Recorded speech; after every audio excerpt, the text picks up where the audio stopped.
Good morning. Hope everybody's doing okay this morning. I had to switch over the music. It was too epic. It was too epic for a Tuesday morning where we're just painting more goblins. We're almost finished. Today we're gonna start with the metallics, I think. And metallics will be the last thing that we need to do for the for all of them. See, nearly all of them have some form of metallics on them. So we're gonna start with that today, and then we will move on to the unique stuff on each model.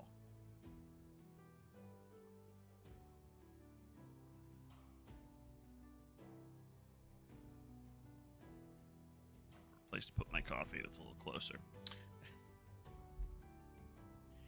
I hope everybody's doing okay today. So let's go ahead and bust on out some paints and let's get into it. Alright, so the first things first, I'm a craftsman. Gonna put some good dwarven iron. Boop. Boop. Good dwarven iron on my gobos. All of them, I should say most of them have metal weapons. I'm gonna turn myself up a little bit because I feel like I'm soft. Always happens when I am at my painting desk.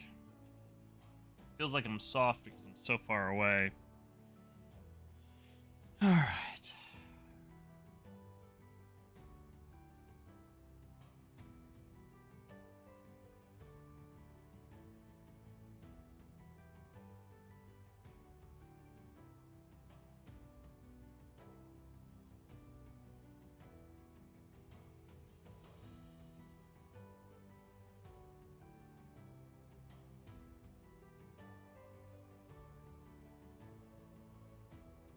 These guys have metal blades, obviously, but they've also got this little shackle on their arms for some reason. And in my mind, that's an iron shackle, because these guys are, I don't know, escaped prisoners, maybe, that were recruited into bad guys' cause, or something like that. Lots of things they could be. I like the idea of that. So. And then these gals just have their daggers that are going to be silver. Blades of their daggers are silver.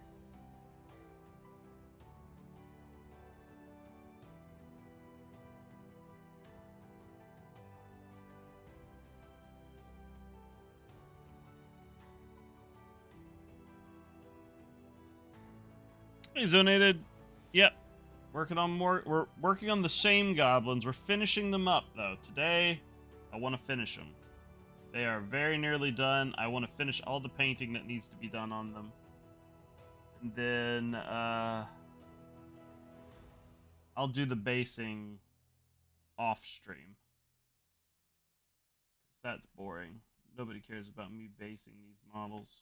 Literally all I'm doing is putting on a texture paint, a wash, and a dry coat.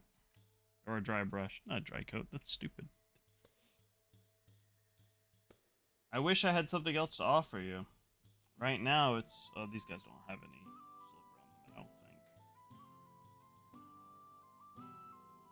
I don't think. Nah. Well, yeah, this little spike on their shoulder can be silver. They got this little spike on their shoulder and on their knee. That can be silver.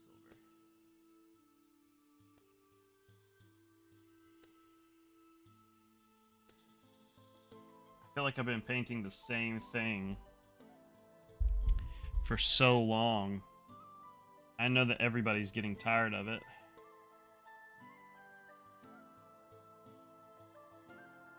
I know I'm tired of painting them.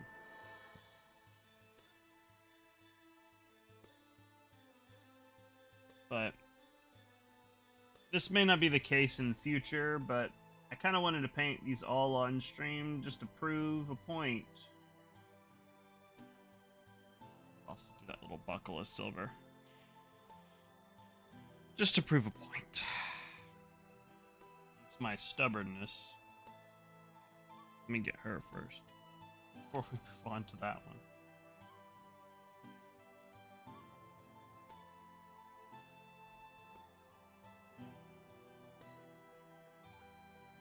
She's got a little belt buckle down here.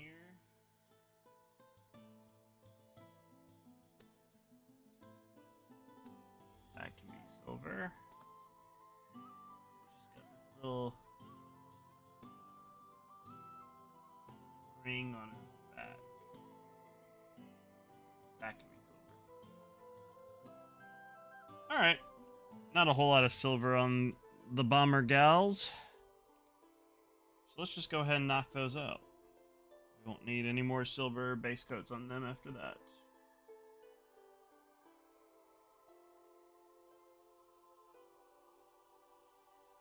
Today's motto with these last few paints is gotta go fast.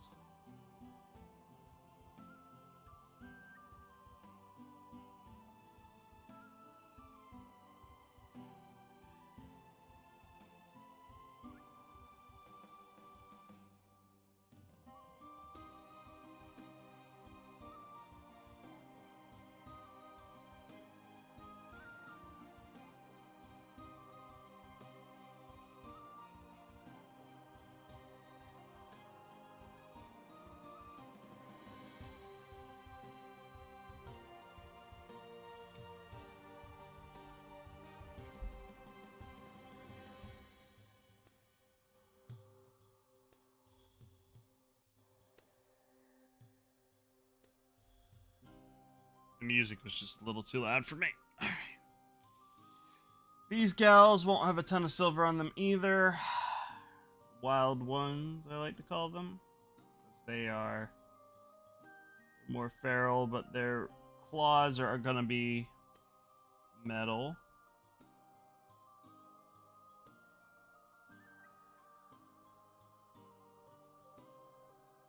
At least.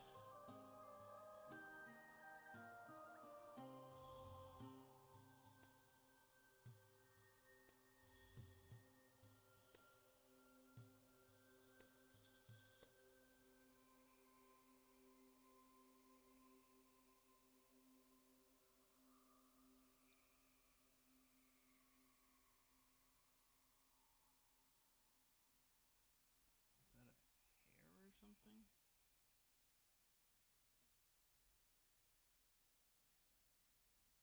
Is it just the it's just the mold being weird? Okay. How you doing this morning, Zonated? You're doing okay?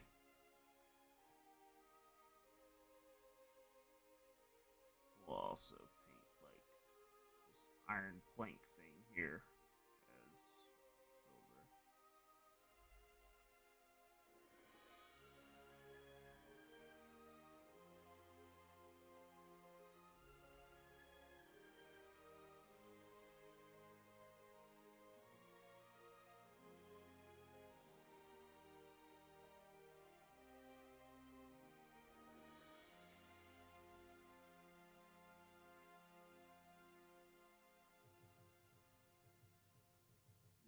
That'll be all the silver on these guys, I think.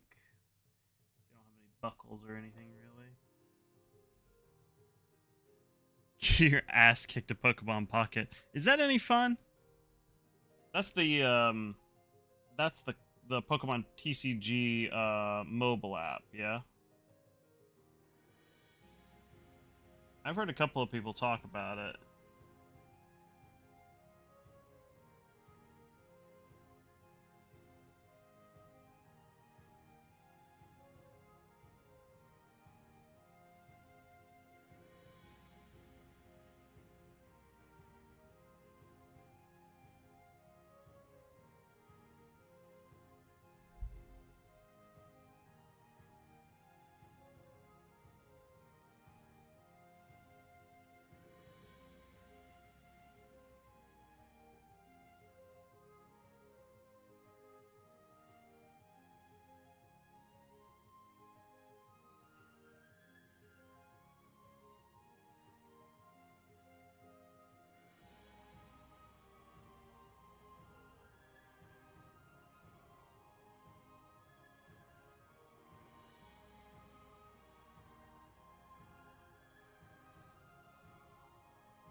different than the IRL game because you ran to a judge and he was complaining about Pocket? Really? Well, I don't think anybody... Well, I shouldn't say anybody. I don't think many people play the IRL game. At least nobody I know. I suppose.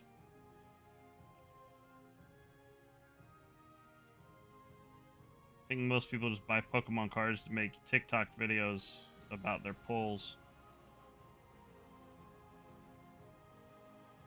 That's me being cynical. I shouldn't say that. I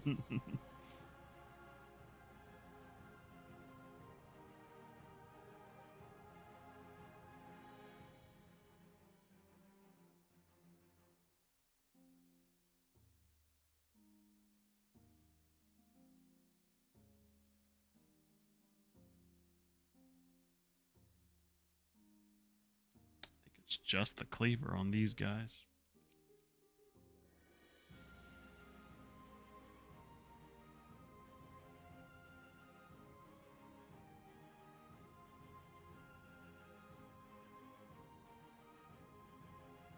Or scalp. Yeah, that's the other thing. I mean, it's just sad when, like, you go into a store like a Target and they're like, yeah, we don't sell Pokemon cards anymore because we had a bunch of grown men coming in here and buying up all of our stock. People getting into fights in parking lots about, like, you know, getting Pokemon cards. It's like, it's ridiculous.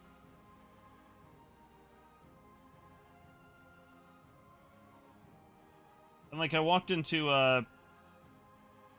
Costco. They sell Pokemon cards, like big collector sets. And they literally had a store attendant whose job it was to stand in front of the Pokemon cards to keep people from swarming them. Like, this is silly.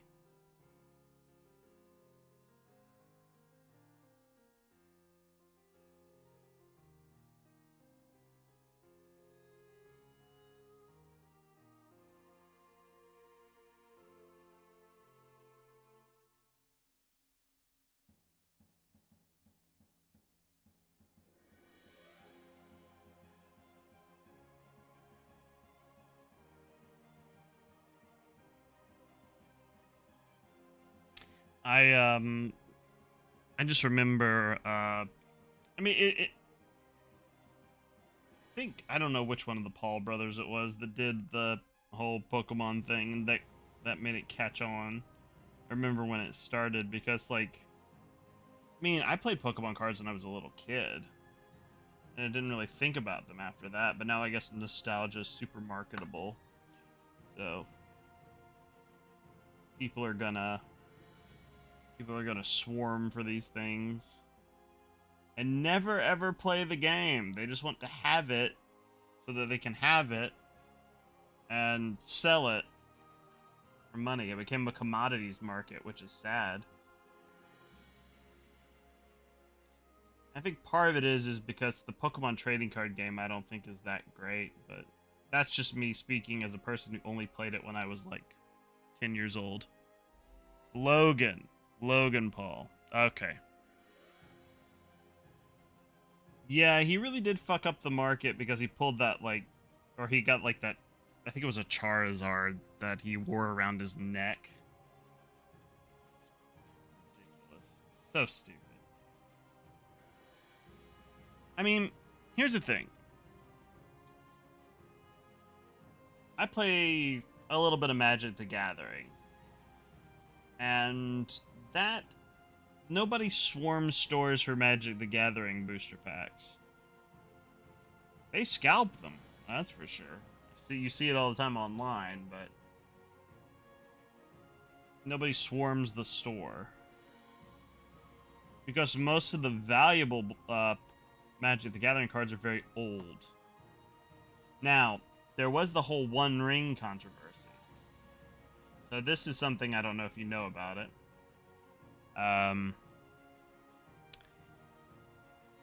Something even rarer than a first ed Charizard? What's even rarer than a first ed Charizard? But if you know this story, feel free to stop me. But so Magic the Gathering announced or released a crossover set with Lord of the Rings, which one of my favorite things in the whole wide world is Lord of the Rings. But so I was super excited about that set. I have a bunch of them. But the thing that was controversial about it is they announced that as part of the set, there was going to be a special card of the One Ring. It's absolutely useless in play. It was literally just a single printing of a card that was like, is the One Ring. It had all the fancy, it had like the Tingwar script on it and stuff like that. And it was the only one in the entire set. Now, this was a controversy because, like, immediately, like, people put up bounties on this card, like, offering to pay millions of dollars for one card that you can't even play in the game. It's just a card that you would have. That's it. It was absolutely insane. So some kid in Canada found it, and he sold it to Post Malone, the rapper, for like over $1 million. Absolutely insane. I don't understand it. But, like, I mean, I get, like, the collectability thing, but that's just so insane to me. Yeah, he bought it. Post Malone bought the card for a few $1 million. I don't remember exactly how much. Hold on, let me look it up.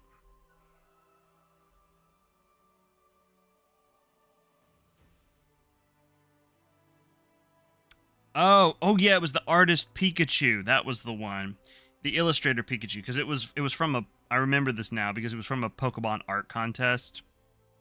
And like there were only like a few of them ever made. Yeah, Post Malone. So let me see here. MTG One Ring card. Post Malone. Here we go. Post Malone bought the One Ring, a unique Magic the Gathering card from the Lord of the Rings set, for a reported price of $2 million. $2 million for a card.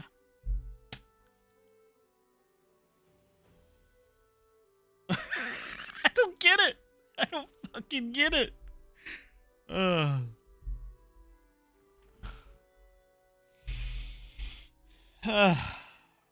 But yeah.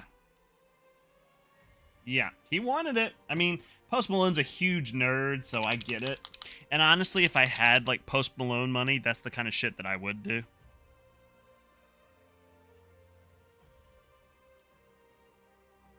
If I had more money than sense and I was, you know, like him, and I was like, you know, oh, hey, I got $2 million I can blow on a Magic the Gathering card, I'd do it.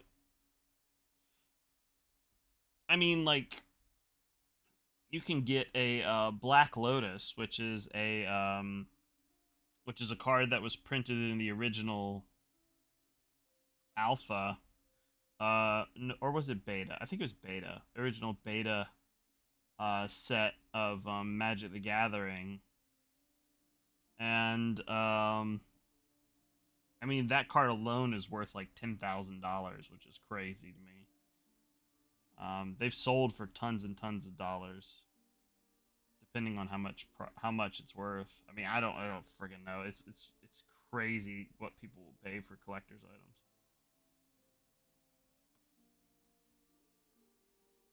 Yeah, yeah. Have fun with the money. You use it to buy stupid shit like that. That's more sensible than like Jeff Bezos buying a yacht that's bigger than some countries.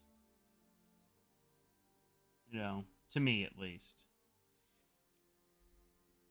And he also just gave it to a person, you know. He gave it to like the guy who found it. I want to say he was like a 20-something-year-old kid from Canada somewhere. And he filmed himself he actually filmed himself opening up the card, like getting it out of the pack.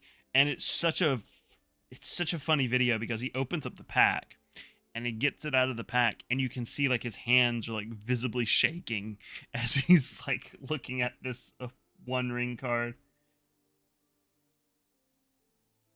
It's wild, man.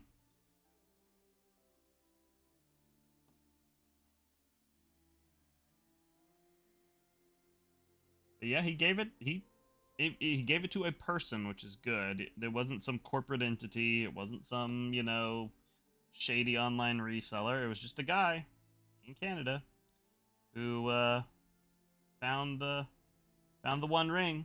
Post Malone said, "Hey, I'll give you $2 million for it." He sold it.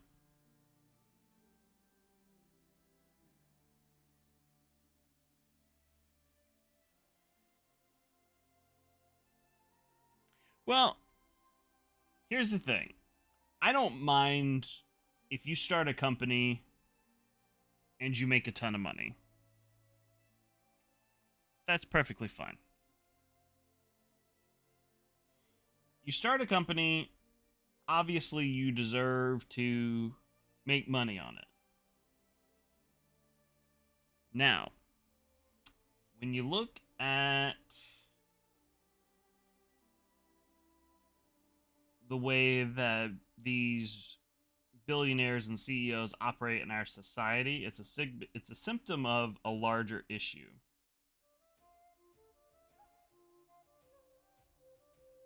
Because how do I explain this?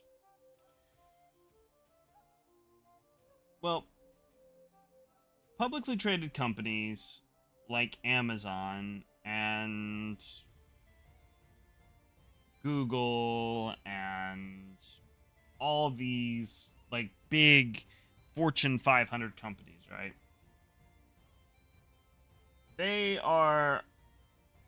They're beholden to their shareholders, meaning the other rich people who have put money in the company to basically make it like to let it operate. And they in turn make a profit from their investment in the company. So the shareholders only make a profit if the company makes a profit, which is fair. But in the United States, if a company doesn't make profit, the shareholders of that company can literally have the CEO thrown in jail. They can have them thrown in jail. Or maybe not thrown in jail, but they can have them like they can have them they can put them in legal trouble. Now you think to yourself, well, that's a good thing because, that way they're not ripping off the shareholders. However, it creates this pattern to where companies always have to be profitable. Yeah. They always have to be profitable. Every year. That's impossible. There are things that you can and cannot do or cannot control that would cause a company not to be profitable. Let's say that, there's an economic recession and people aren't using your business as much, or there's a pandemic and people aren't buying as much as they used to. These things happen, and they have happened in the past few years. And in order to continue to make these companies profitable, continue making money,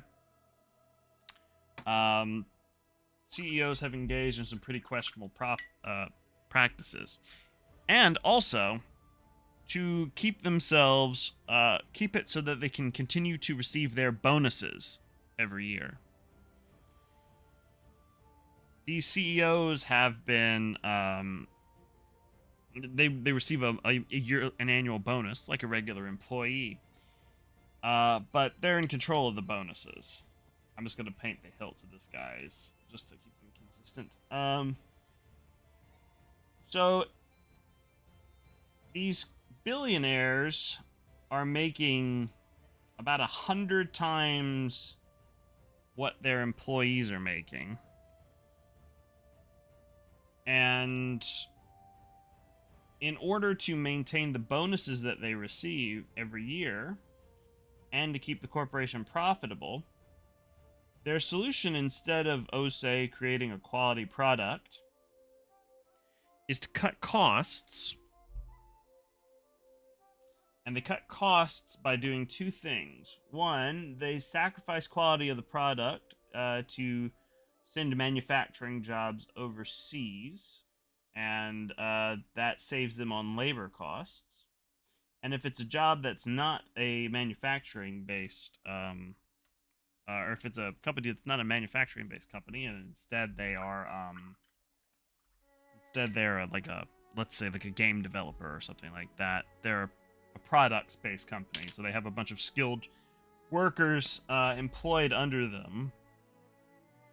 Instead of giving the CEOs or whatever a pay cut to cover the loss of profits, they just lay off employees. They'll just fire hundreds of people, thousands of people in some cases, just so that they can meet the bottom line and make their investors happy. And so their CEOs can continue to get a bonus every year. Now, that's not the case for all companies. A lot of Japanese companies, actually, will take a pay cut. Their CEOs will take a pay cut in order to avoid firing employees, so their company can can maintain profitability. This is very much an American issue. So, yeah. How else can they afford a second swimming pool? We're using Dragon's Gold now to have the gold highlights. Some of them have gold, some of them don't. So yeah, that's the big problem when it comes to the way that corporations operate. So when it comes to Jeff Bezos, who is working very diligently to destroy his or to keep from having to pay his workers anything, using things like robots and warehouses, automation, and basically, like, you know, importing all his goods from China and buying up all these like small manufacturers and just reselling the stuff that they were making so he can make a profit. It's kind of scummy.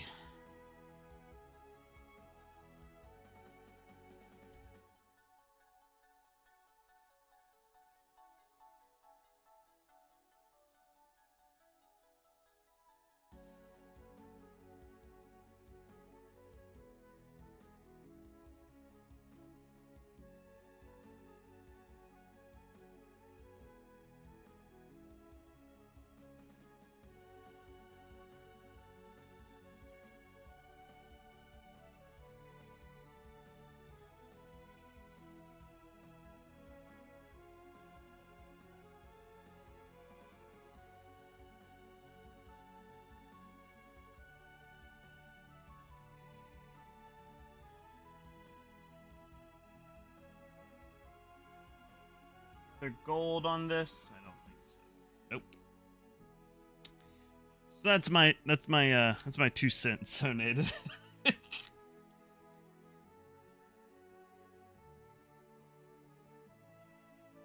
I've always been in favor of workers' rights. I have this weird thing where I think that people who do a job should be paid to do their job and treated with some modicum of respect. Because without the workers and without the people who are willing to do the jobs, our society would literally cease to function.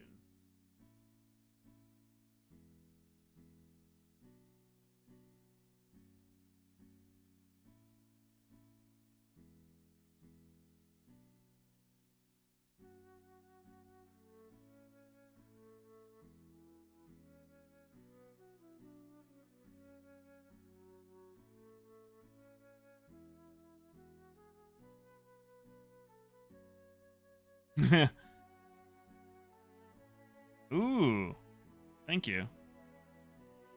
Thank you very much. Go get the box for you and your lady. Enjoy your Pokemons. And I apologize for my socialist rant.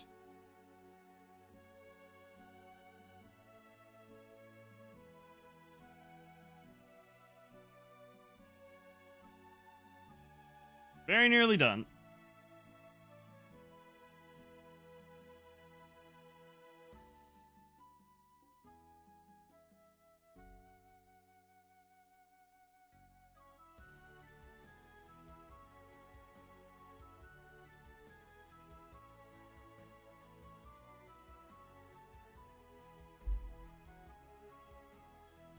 Oh, okay, good.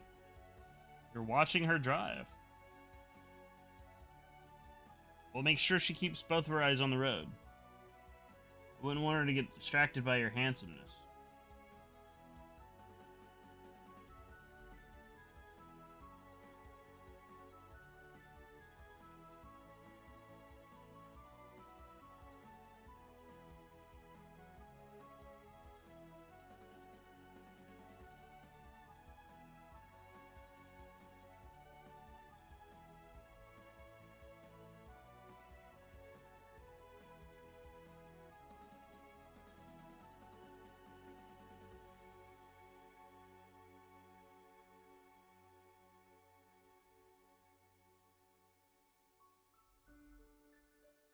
I don't even know what kind of sets are out for Pokemon right now. I barely know what sets are out for Magic. Actually, that's a lie. I know Spider-Man is coming out. That's about all I know. Spider-Man is the next Magic the Gathering set. Which, that's another rant I won't get into right now.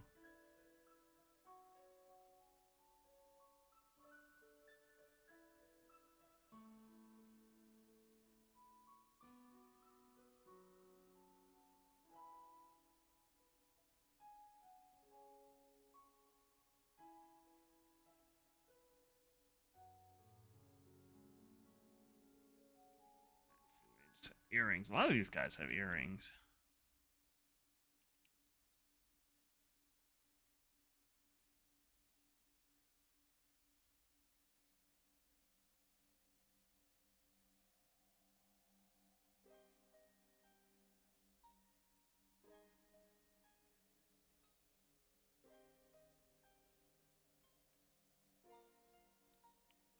Didn't have the gold when I painted this guy. Does he have any earrings? I don't think so. I don't think these guys have any gold on them. These guys have earrings, so they have gold.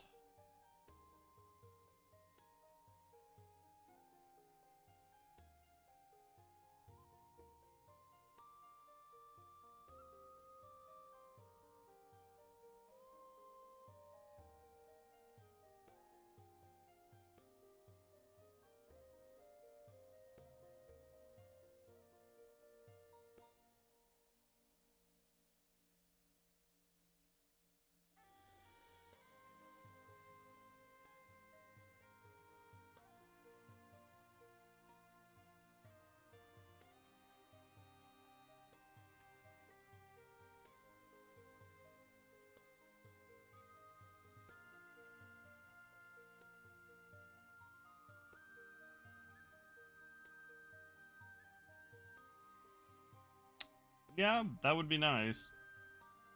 I always hope that secretly whenever I order anything. It's like, I know it says it'll be here in 2 days. Maybe it'll come tomorrow. It's a bit of an extreme example,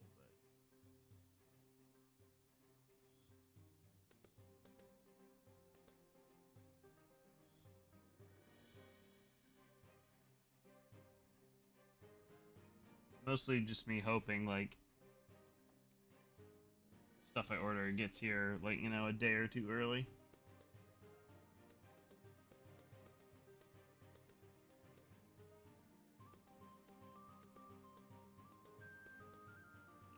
Need to neaten up. Yeah, after I get everything done, I'm gonna have to neaten up the skin a lot on these guys because there's been a lot of spillage.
I think these are earrings, actually. It's like, are these attached to the hat or are they earrings? I think they're earrings. Big ol' earrings.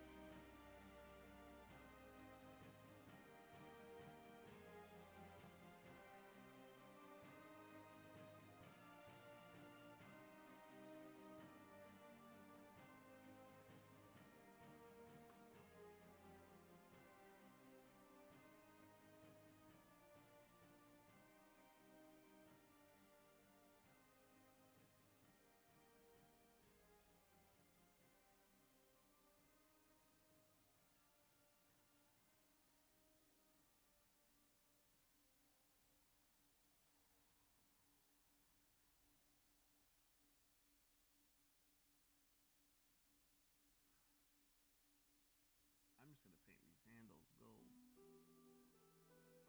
They're so thin and spindly.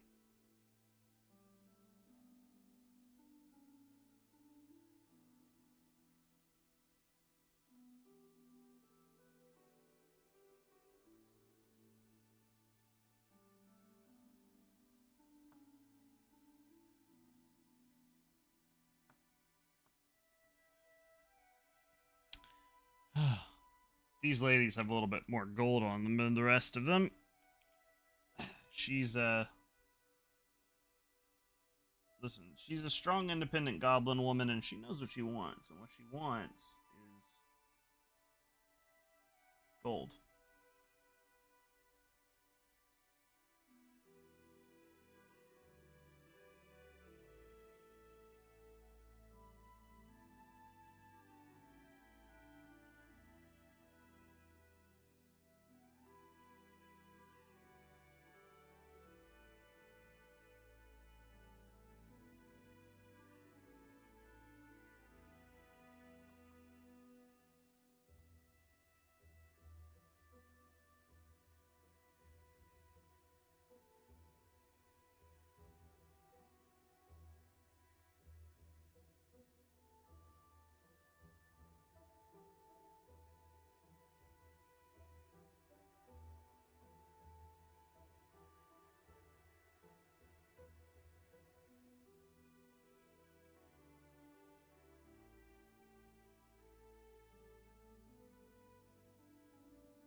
it's just drying out just a little bit because I've been using it so much on this gold here.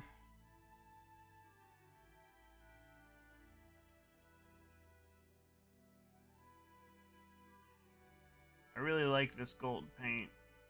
It's from Duncan Rhodes Painting Academy.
Alrighty.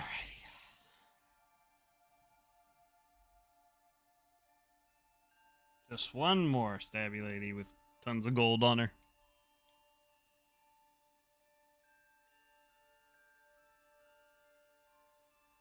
There's salt?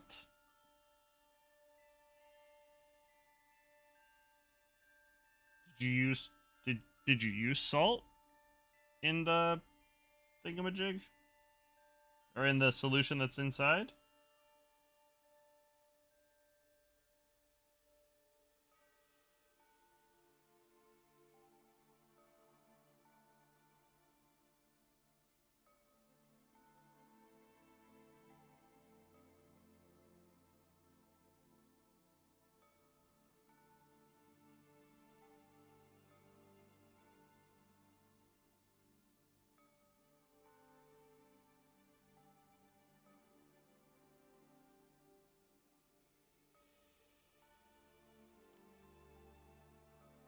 Yeah, that would make sense.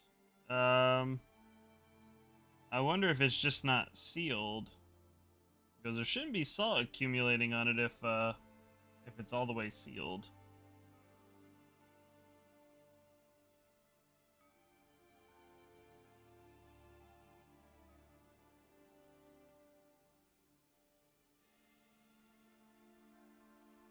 I mean, it's not going to be like a vacuum seal because, I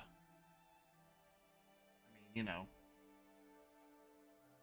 Did you use like a cork to seal it? I remember what you showed me yesterday, but I can't remember if it was a cork or not.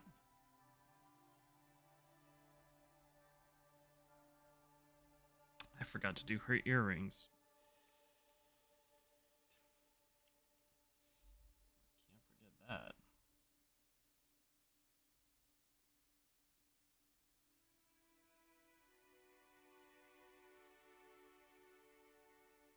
It is a cork, okay.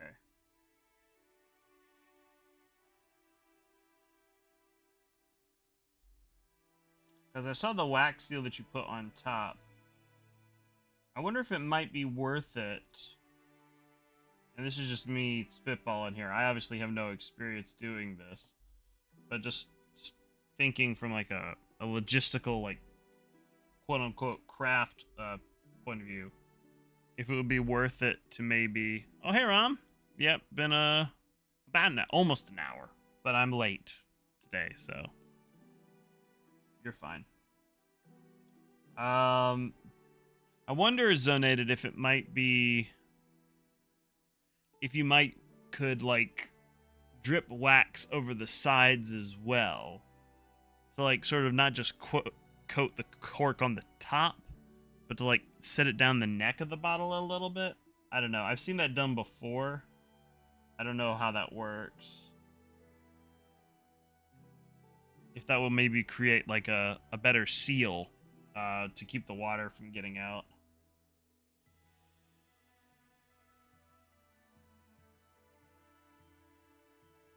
Yeah, Rom, I had to go to Costco, so I'm a little late today. Okie dokie. You get your paints out. We're all painting here, except for Zonated, who's going to go buy Pokemon cards. Okay, good. Yeah, Zonated. That's my first initial thought is that if there's salt leaking out of it, it doesn't have a good seal. So that would be my suggestion.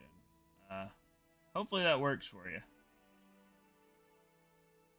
These guys have these little Zargon emblems on their back.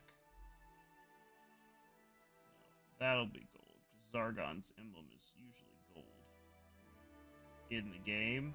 Zargon is the villain character of HeroQuest. It's who the monster controlling player plays as.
Okay, I think that's the last bit of gold that I need.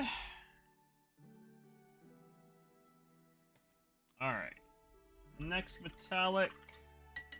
That'll be the last of the base metallics. Have it out, I might grab it.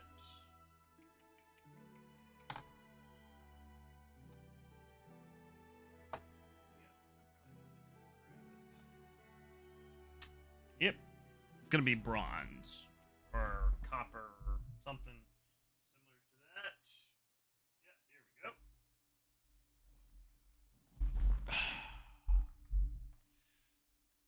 This is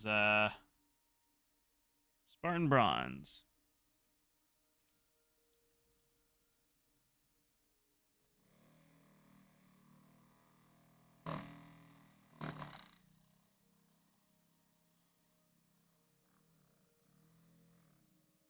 Gonna make sure this paint is well mixed.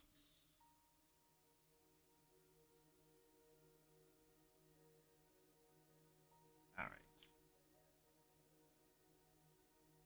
And this one is gonna be sort of sparing. Bombs these guys are gonna, these gals I should say, that they have, they're going to be bronze, because that makes sense to me.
My favorite character in D&D, active or deceased? Huh. I have to think about that for a second. I'm usually the DM, so that's so it's a little more difficult for me. Um, Character I played the longest.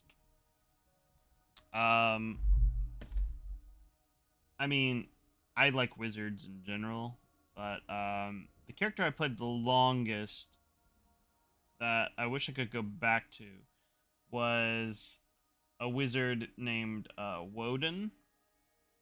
His thing was that he wore a cursed bronze mask on his face, or it was a brass mask actually. A cursed brass mask on his face. He couldn't take it off. Um, and he was obsessed with finding eternal life. And he didn't realize it, but there was an entity in the mask that was slowly overriding his personality. That was a really fun one for me to play. I really enjoyed playing that character. Because I like wizards. I also had another good one that was a fun one for me to play that I played in one of Travis's games. He was a dwarf fighter by the name of Clem Stonehammer, which is a great one.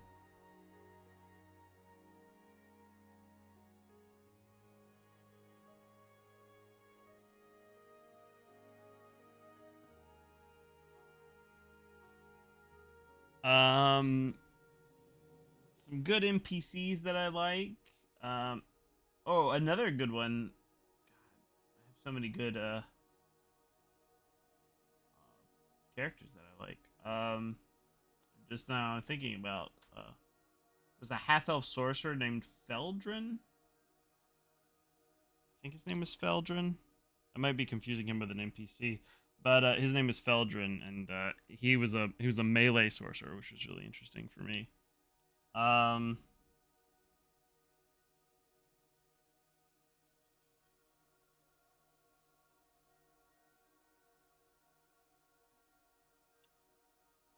I had a self-insert character kind of in the campaign that I was running for Travis and Alec and a couple other friends for a while.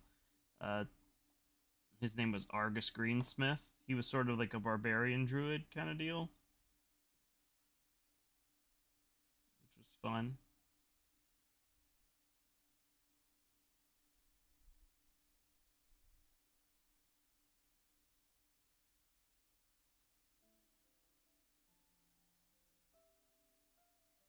But if I had to pick a favorite out of all of those, I think my favorite character to play out of all of those was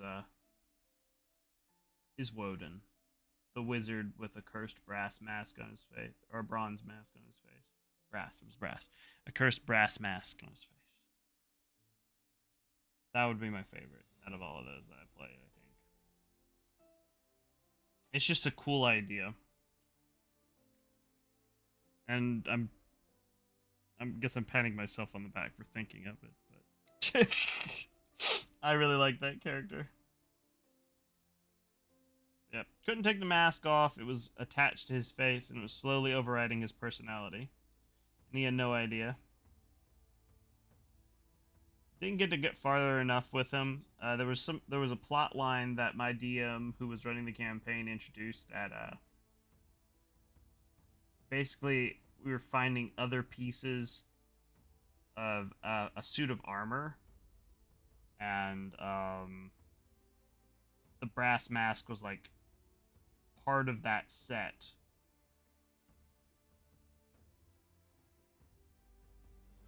Which is an interesting concept. Ooh, free followers. Well, hot dog. I can't pass pass up on that deal.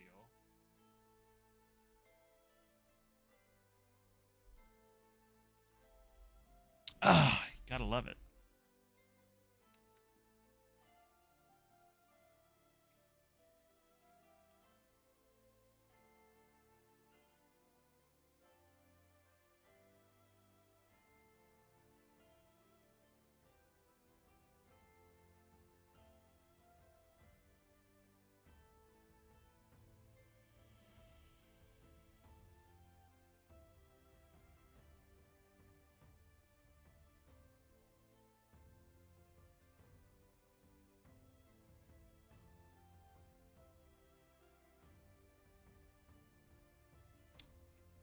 Yeah, we had a lot of fun characters that we played as. Because forever ago, Travis and I, and Alec as well, we used to do this. Playstyle called Roll for Murder, which was basically little D&D one shots where the idea is that you have a murder and one of the player characters is the murderer. And you don't know who it is at the beginning of it. And everybody's trying to find the murderer, or the murderer is trying to kill everyone without being discovered.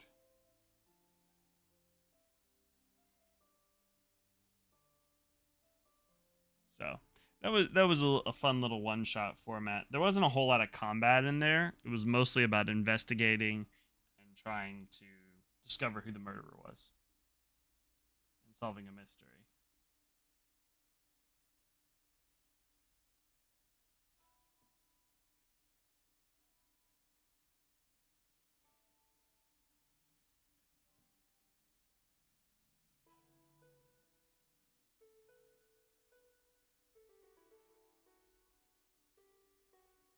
That's where Clem Stonehammer came from. We played a Roll for Murder campaign, and I was the murderer.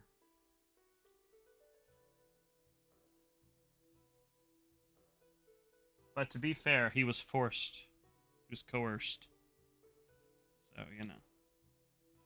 You can't blame him, but at the same time you can't. Alright, I want to say that's all the metallics, because I don't think these guys are the boomerangs have any other metallics on them.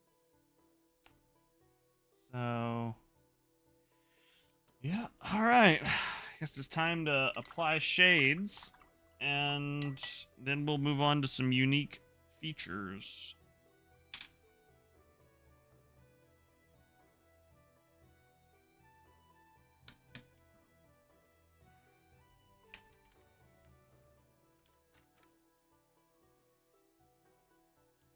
It was very fun. It's a very fun format to play. And we would have kept doing it, but I wasn't there for this, so I don't know all the ins and outs. But one of our friends, or I should say, a former friend we used to hang out with, he was in charge of one of the campaigns, and he didn't really understand, or he may not have understood the spirit of it, or he didn't really, like, you know, do it correctly. He basically made it so that nobody was the killer, and but he, like, created basically a kill box, like, room, or whatever you want to call it. And his excuse was, like, the room was the killer, and, like, well, that's not really the point. Like, you know, it's supposed to be that one of the players was the killer. He didn't quite get that. And I wasn't there for that.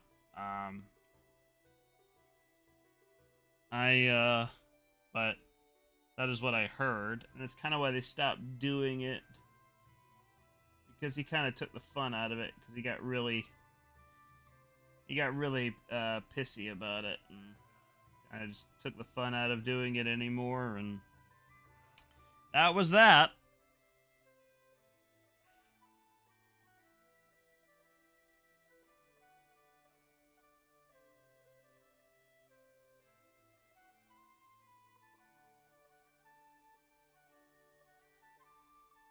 I'm applying a black wash right now to the silver parts.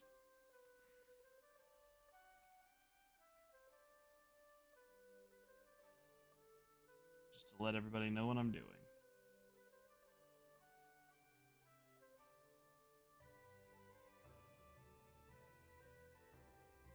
That's just because a lot of times when you're working with metallics, details can get lost just because that's the nature of the paint.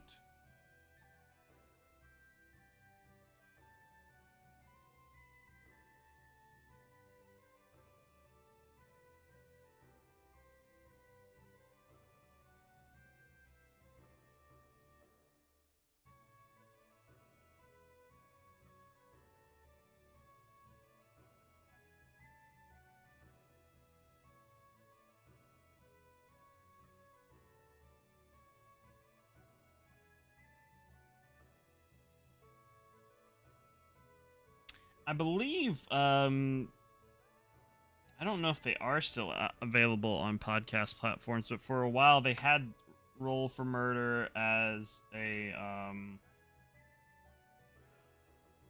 podcast that you could listen to. So I don't know, but you might be able to find the old episode. All right, let me look. I'll look it up real quick.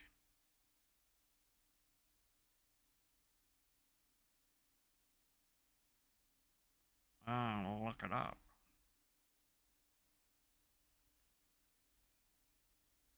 Roll for Murder.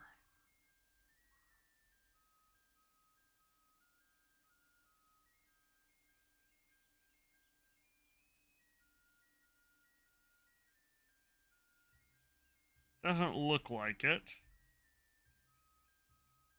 Yeah.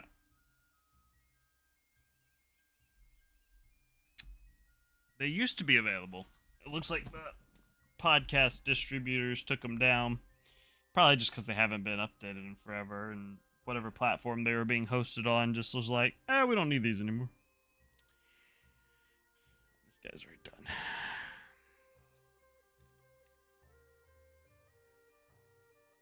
But I don't know.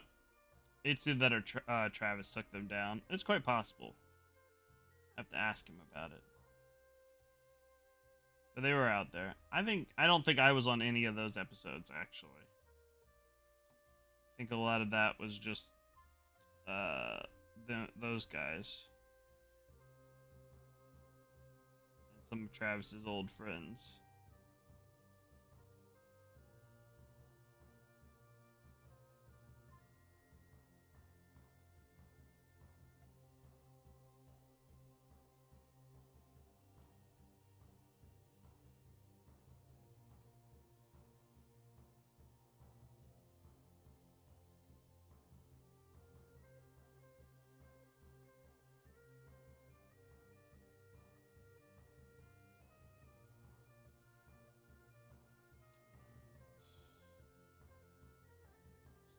Cleaver's a wash. Black.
trying to go relatively quick today.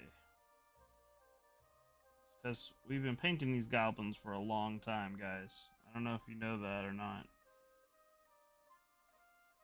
I have felt every minute of it, and I'm really getting kind of tired of painting them. Which is a sign to me that a project needs to be done, you know? If you're starting to get tired of something that you usually enjoy, it's usually a good sign that you probably need to take a break from it. Unfortunately, I have set myself a kind of a deadline to get most of my HeroQuest set painted. And I'm probably not going to meet that deadline, but I'm going to try my hardest to meet it. So I want to get all of it painted, but I probably won't. That's probably unrealistic. But if I do want to get all of it painted, I probably will have to cheat and do some of it off stream.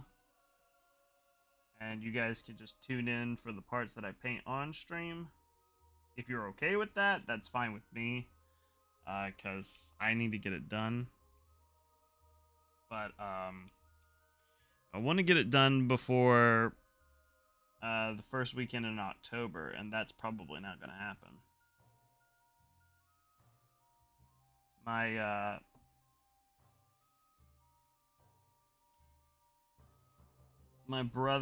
younger brother is coming down to visit with his girlfriend for our cousin's wedding, and they're gonna hang out with us one day, and we always like to play HeroQuest. And I don't think his girlfriend has ever played HeroQuest. So this will be fun for all of them, and I wanted to have a mostly, if not completely painted HeroQuest set for them. They got down here, but I don't think that's gonna happen. It would be nice, but I don't think it's gonna happen. Just because I have too much to paint. So it's only mid-September. It's still possible, but I think that it might be a bit ambitious. But we're gonna try. We're gonna get as much paint as we possibly can before they come down. Mostly, I just don't want to have anything in progress when they come down, so that when they thanks, Rob. I appreciate your belief, but yeah, I don't want to have anything else like in progress when they come down, especially just so I can, because we're gonna play the actual game and we want to be able to use all the models, and the minis rather. So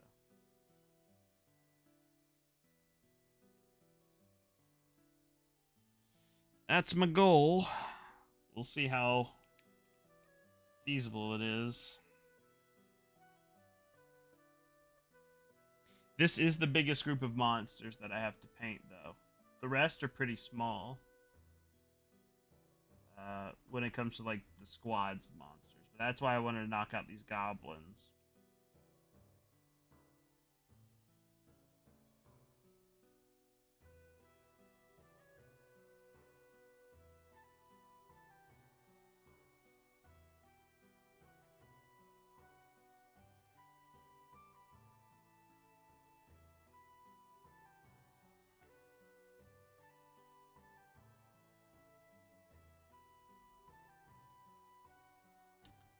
Yeah, that's kind of what I want. That's what I want to do, is take my time with it. I'm not trying to rush it or anything. Not really, but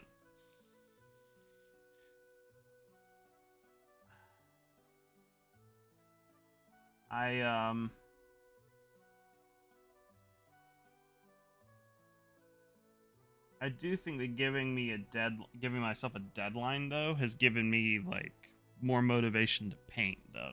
You know what I mean?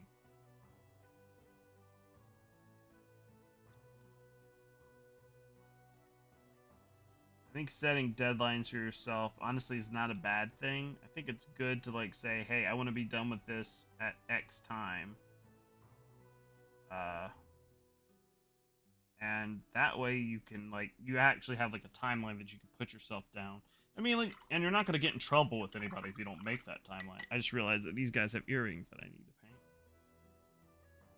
But like, you know, it's something to keep you motivated. It's a goal to achieve, to aspire to.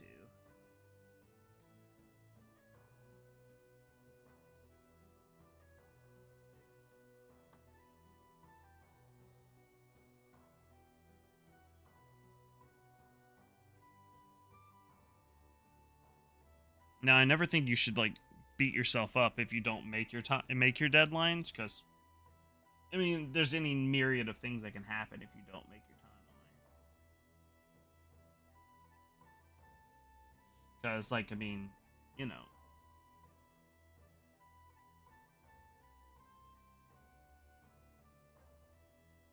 my biggest issue, and this continues to be something that I will continue to struggle with, probably for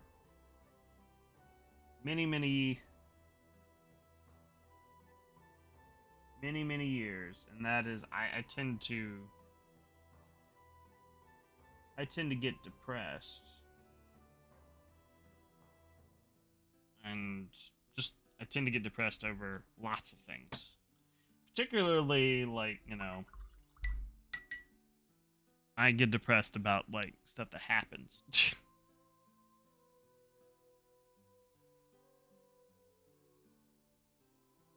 That's fair. Yeah, I'll still check in. I mean, I'm like, you know, I'm not gonna like just not paint on stream.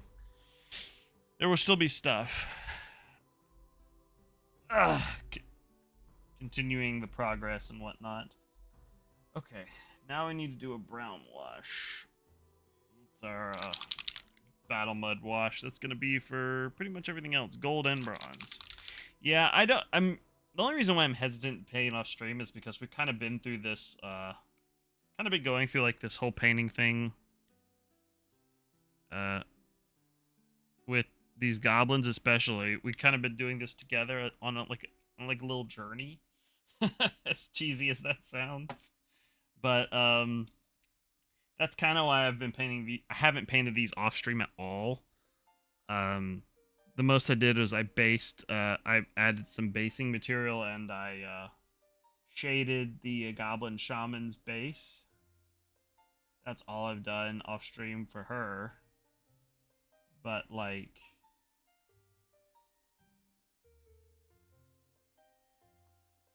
I'll continue to check in.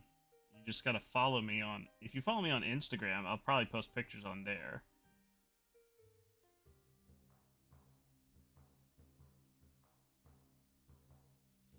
If you don't have an Instagram, I'll try to post some pictures in the Discord if I paint something off stream.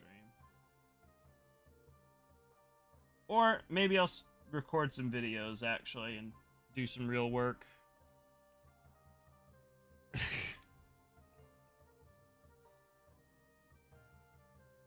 I've been being very lazy and just streaming recently because it's easy. Yeah, I will do that. I'll send updates in the channel. I'll also post some pictures on Instagram and stuff. Yeah, I'll also do if you know, if worst comes to worst, I say worst. If everything comes to everything, I will do a video.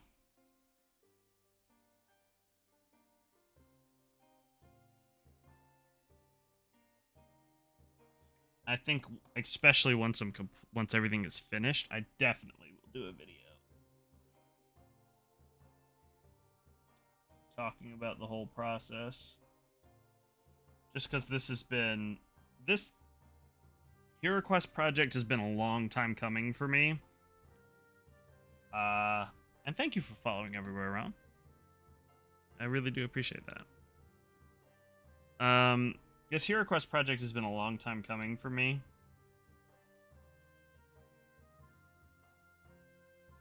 I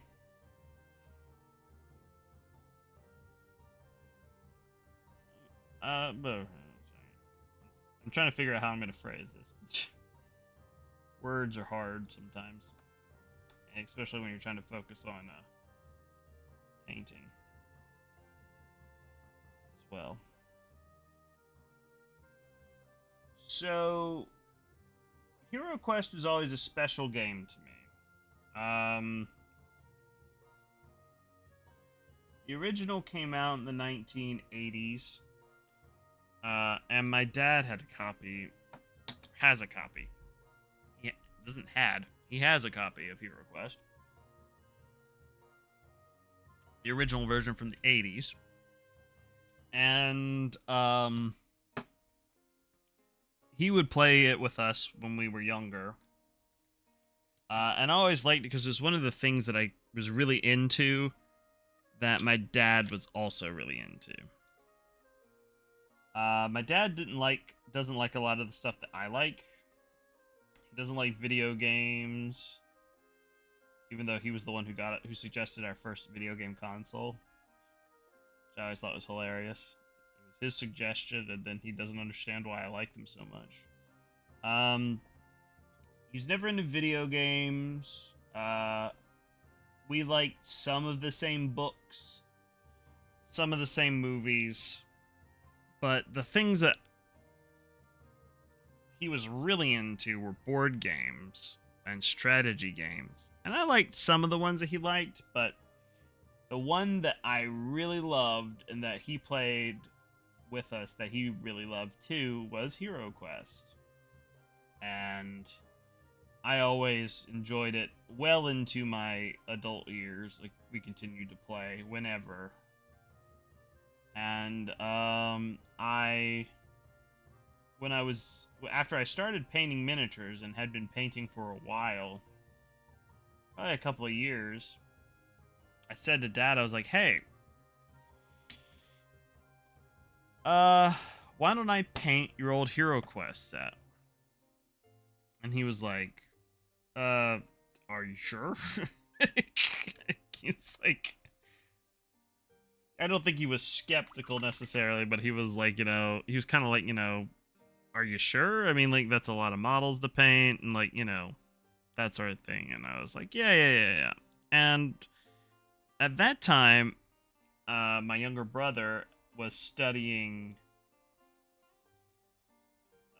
for his master's degree in Canada. He was very far away, and he only would come home to visit maybe once or twice a year. And one of those times a year was Christmas. And what I got the idea was, I was working at a TV news station at the time, so I was working nights, weekends, and I had odd days off in the middle of the week, so I didn't really have anything else. I didn't really have a life. So what I said was, okay, I will paint every day, and I will paint this whole set of HeroQuest by the time he comes home for Christmas. And I did it. I painted the entire old HeroQuest set before he came home for Christmas. I got it all done. And that's one of my proudest moments was having that done. And I was very proud of myself, and we got to play quite a bit. So it was nice to play a couple of games with him, and I think we played on Christmas and New Year's that year. Because he stayed throughout, and then he had to go back to Canada.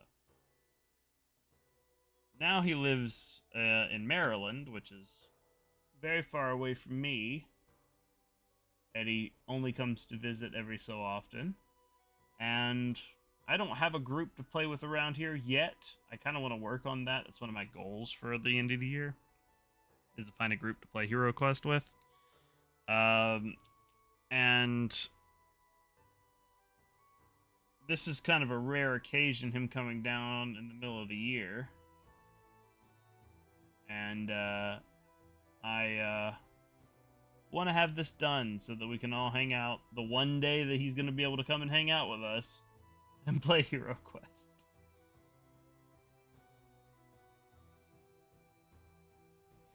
That's my story, and that's all I got to say about that.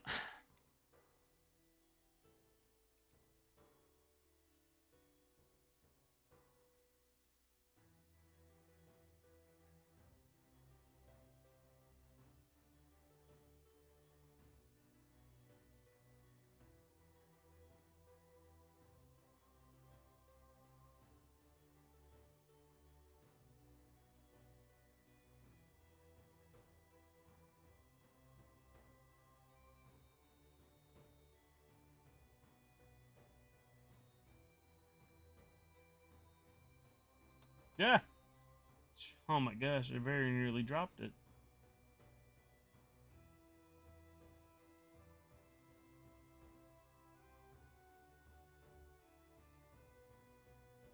I got have nice stories. Well, thank you, Rom.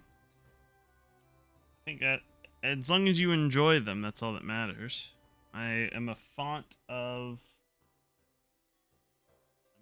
useless knowledge and weird stories. So, as long as you enjoy them, that's all that matters.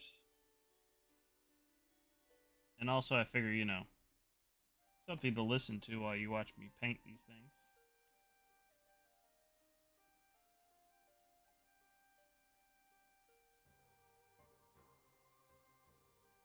At another time, I was a stage actor, never professionally, only for local stuff, really. But I always enjoyed talking in front of people and being the center of attention. So streaming kind of scratches that itch.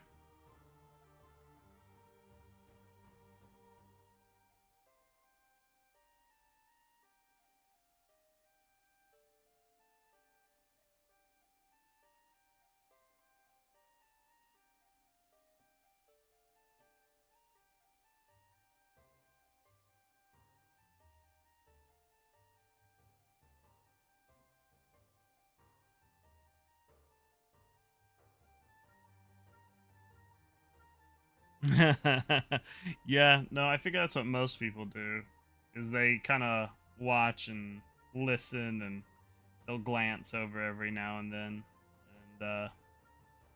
and watch to see how progress is coming, and then go back to whatever it is they are doing.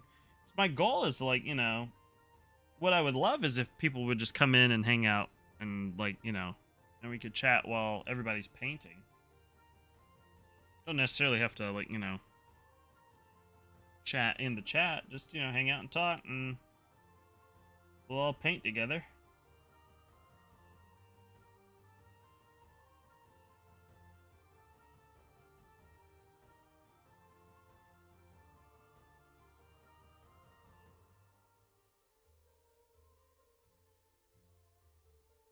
Because I think painting in a social setting is actually a lot more fun. I used to do that with my friends when I first started playing Warhammer. Was we would all hang out before we got our armies all painted and whatnot. We would all just hang out and paint. That's what we would do. We just go over to their house and like, hey, we're gonna paint up the armies. And it was like, all right, cool. And we'll all just hang out, sit around, paint, and then once everybody's armies were done, that's when we would actually play the game. But we just hang out and paint at first. And that was always a lot of fun to me.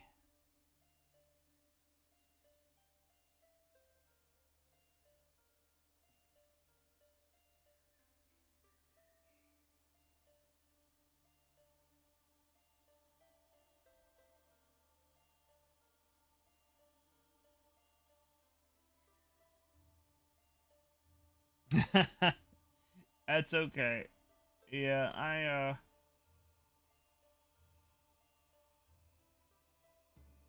understand. What are the once we get everything going, once we have a bunch of people who if we have a bunch of people who are interested in it, I should say. And you know, people want to. I might organize or try to organize like a community like paint day where we can all like hang out in like a Discord channel or something, and people can chat and work on their projects and just hang out. That would be fun. I think that would be a lot of fun for folks. All right, so that's all of our shades done. Probably wouldn't stream it or anything. I would just like let everybody hang out so they don't have to be performative and they're just hanging out and talking.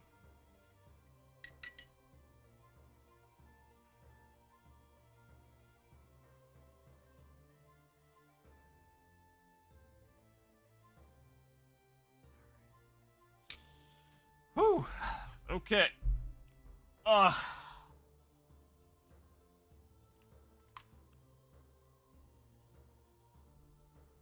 Hydration. It's important.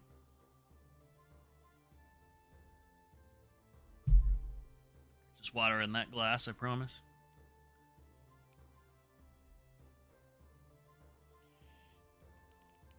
Stretch. Also very important. Ugh. Need to glance at my email.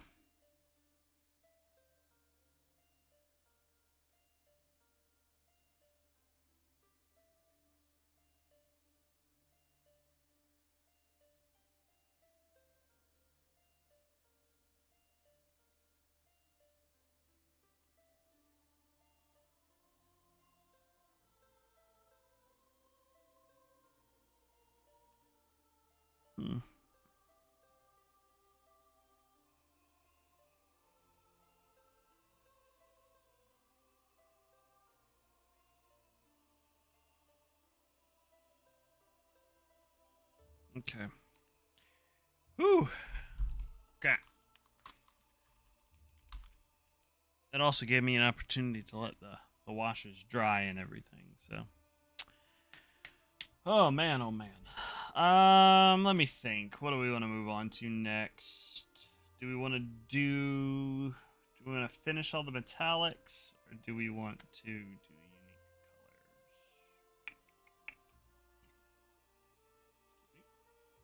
colors? Let's go ahead and finish the metallics. We're not gonna go too crazy with them.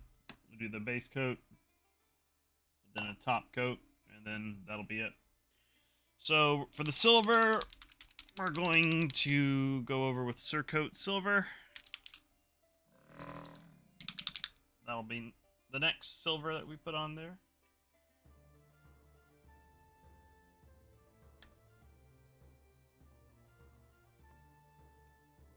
That'll go over our Dwarven Iron.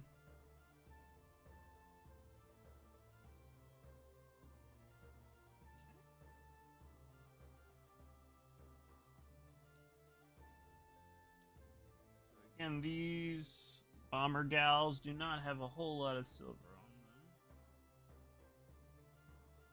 Just need to make it shiny. You know it's silver.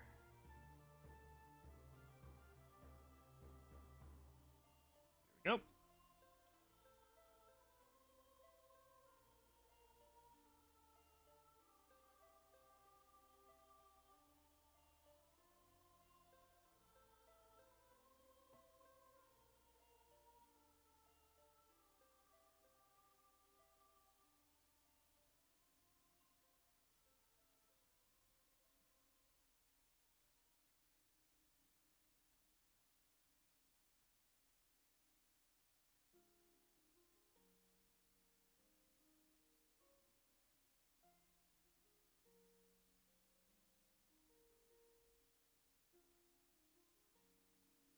Okay. The wild ladies, they have a lot more silver on them. We'll try not to get too much of that detail.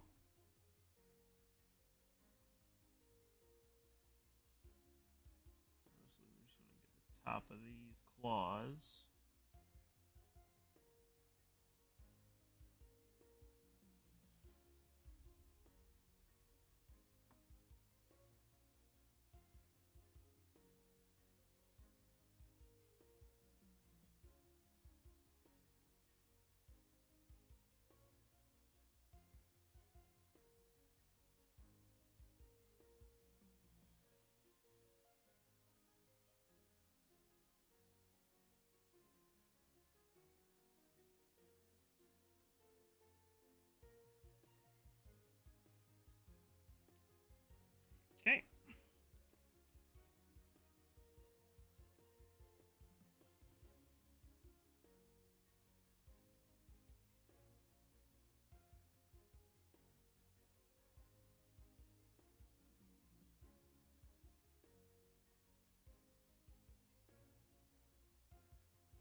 Next, the Cleaver Goblins. One very obvious silver thing on them. A very large cleaver.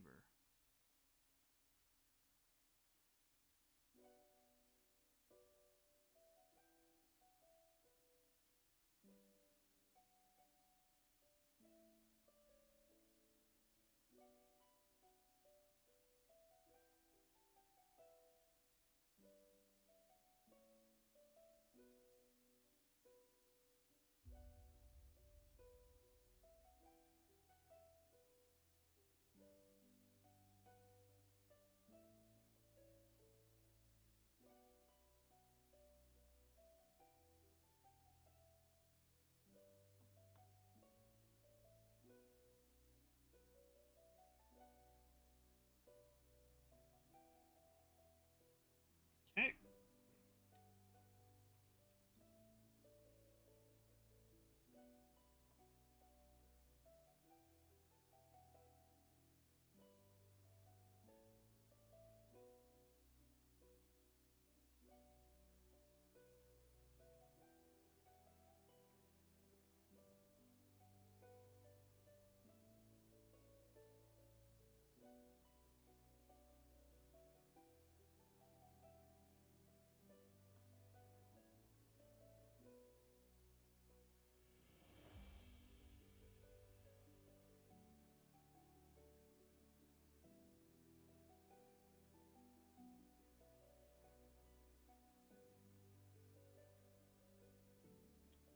Yeah, I think that's the way.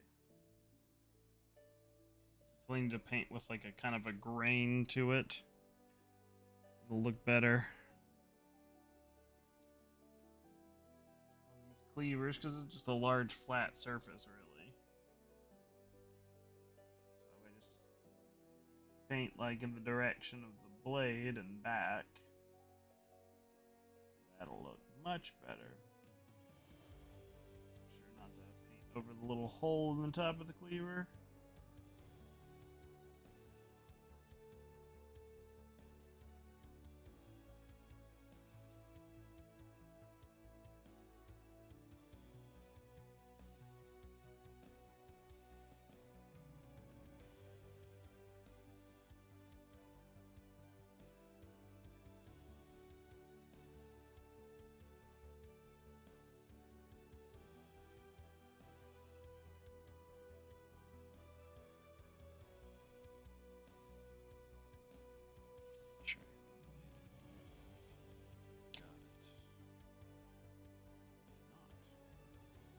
Okay. Righty.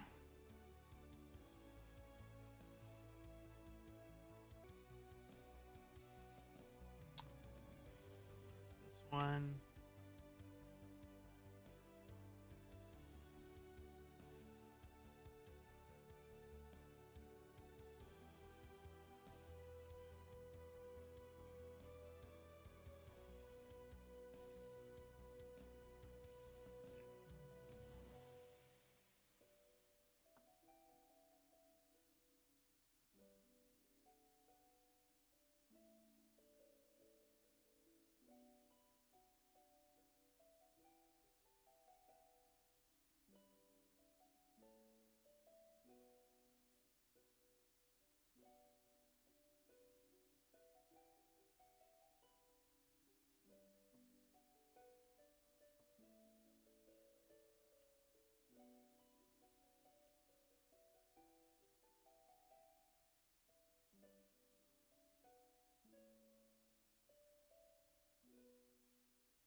Okay. We may need a little bit of a lighter silver just for the blades. Otherwise, they just kind of look like hunks of metal. Kind of expected that, but I was hoping that it wouldn't come to that, but Hey, you know, it is what it is.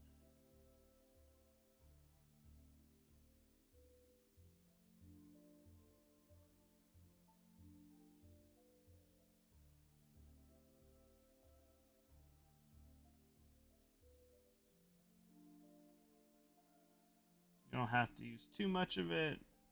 It'll just be one extra step for the guys with the swords or daggers or whatever you want to call them, and the guys with the cleavers and the pointy claws and knives and stuff. So it'll just be one quick thing that you have to do. It just means I have to break out another paint, but it's honestly gonna add a whole bunch to the model mini to the mini.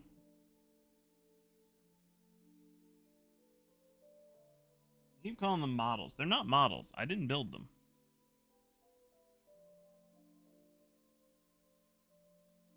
They are miniatures. They came pre-assembled.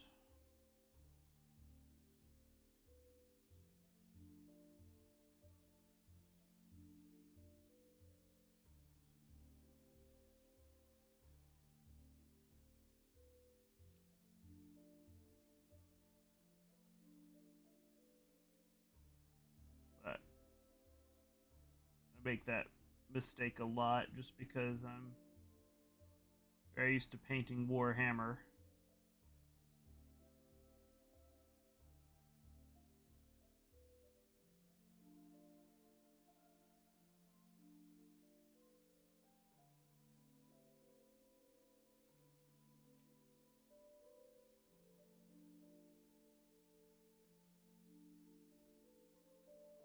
You guys have seen me mostly paint HeroQuest, but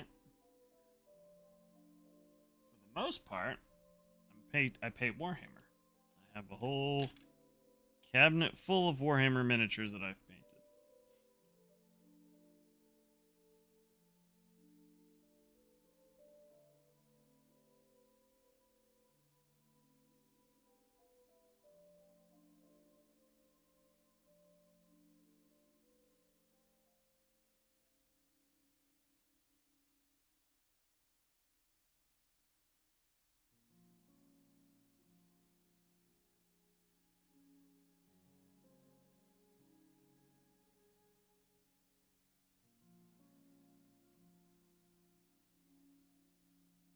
these gals' armbands.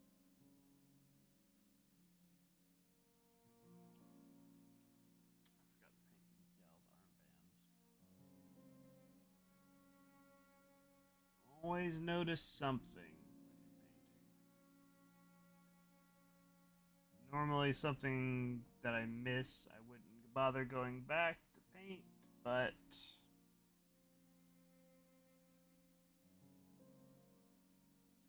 should definitely paint those armbands.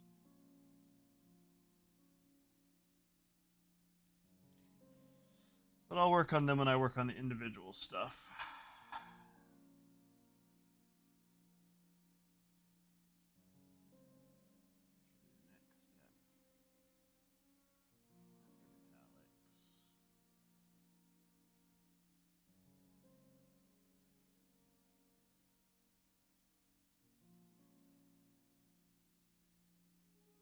Next step after metallics.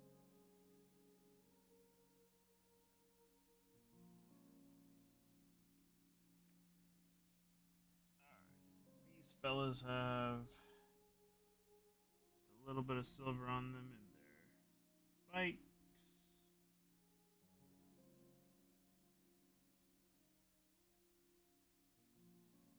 These little buckles on their back.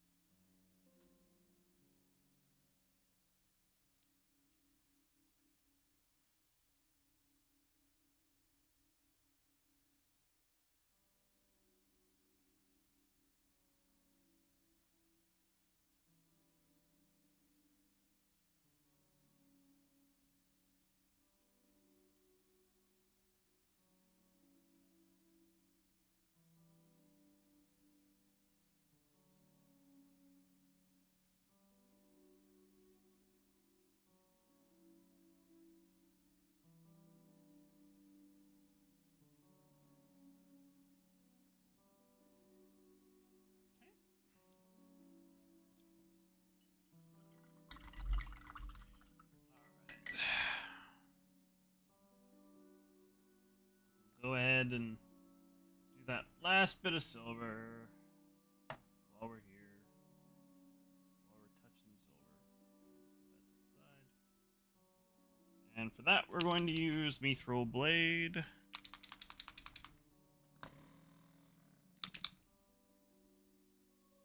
We won't need it on everyone. Just a few. It's a very light silver.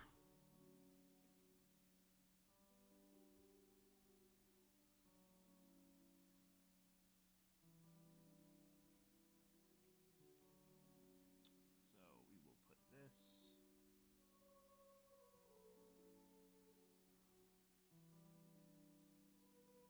there. Tips. Claw here.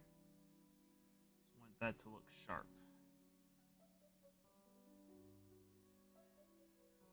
Like it could stab you. This is what they would do to the heroes in the dungeon. Stab them. With their sharp claws. Nasty pointy teeth.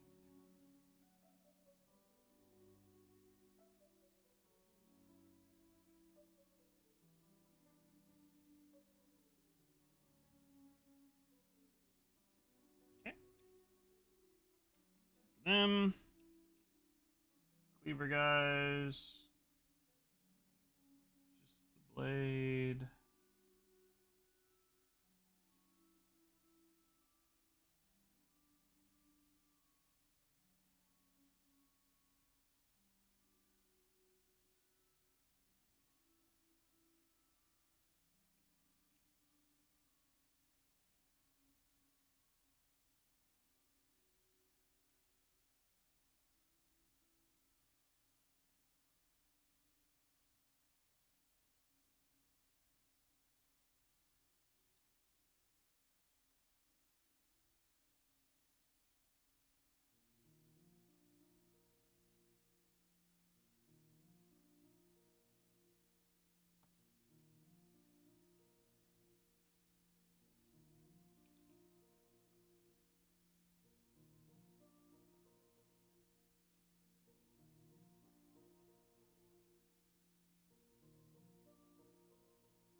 Cleaver guys are good. Sword guy. Literally just going to be the blade.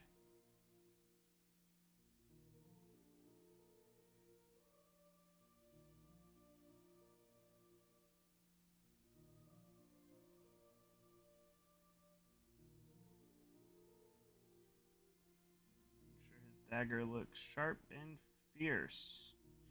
You don't want to... Nice. Got your boxes. Let me know if you pull anything good.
Except for the light silver on sword guy. Next up, dagger ladies. Mrs. Stabby. Point here. Around the edge of the blade.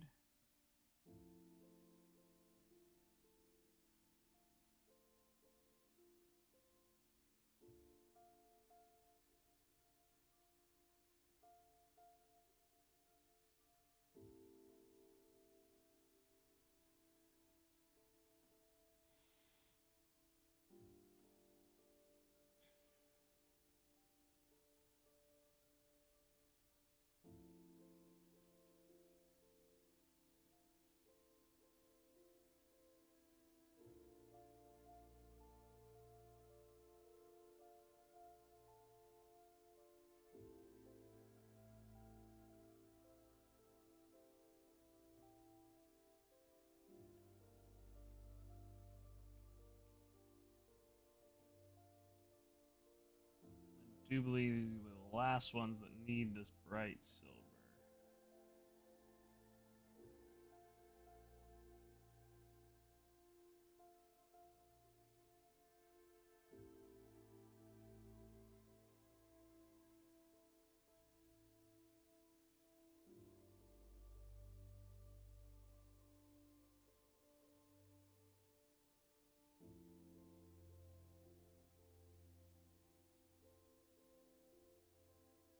Alrighty.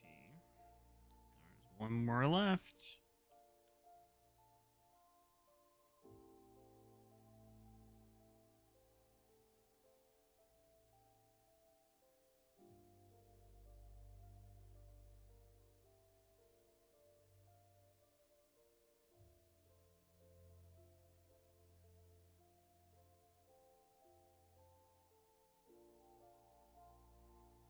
Okay. Ba-boom. Done, done, done. That's it for the silver. Now we'll add our little bits of gold highlight. For that, we're going to use... I got it out. I had it in my hand.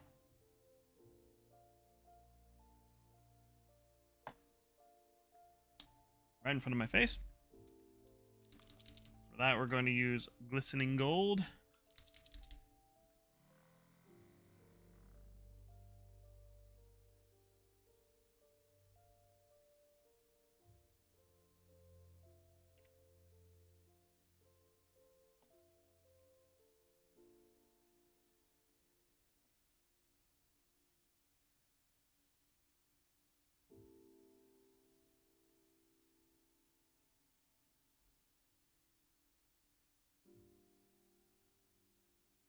Earrings.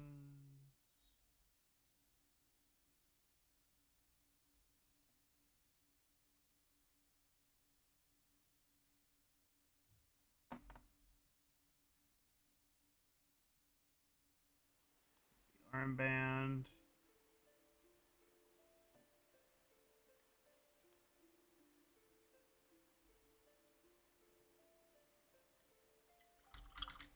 I think I actually might use a smaller brush for this one. Just because I don't need as much of this paint color on stuff, but I think that brush might be a little too small. Let me use one of my brushes that I don't often use. Oh, you go down to a 1.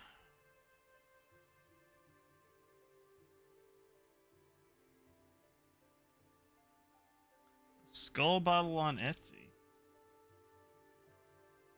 Don't think you would have been able to read the D20 in it. I mean, you know. I think at that point you just kind of have to have confidence in your own creation.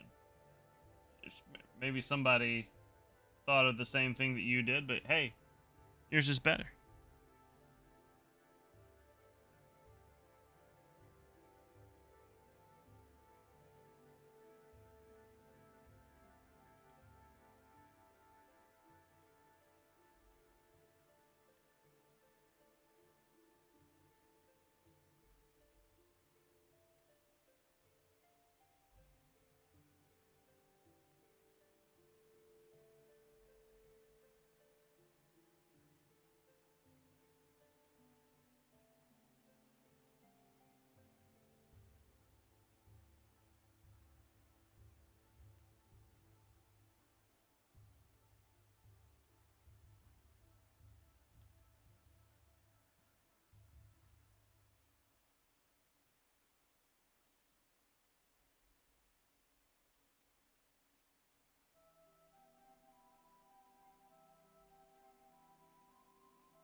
painting over this.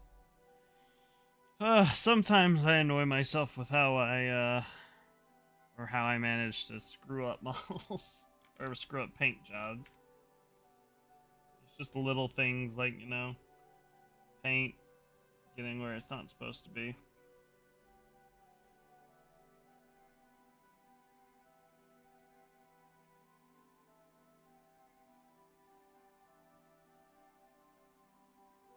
And I feel like I'm always so careful too, which is the annoying part.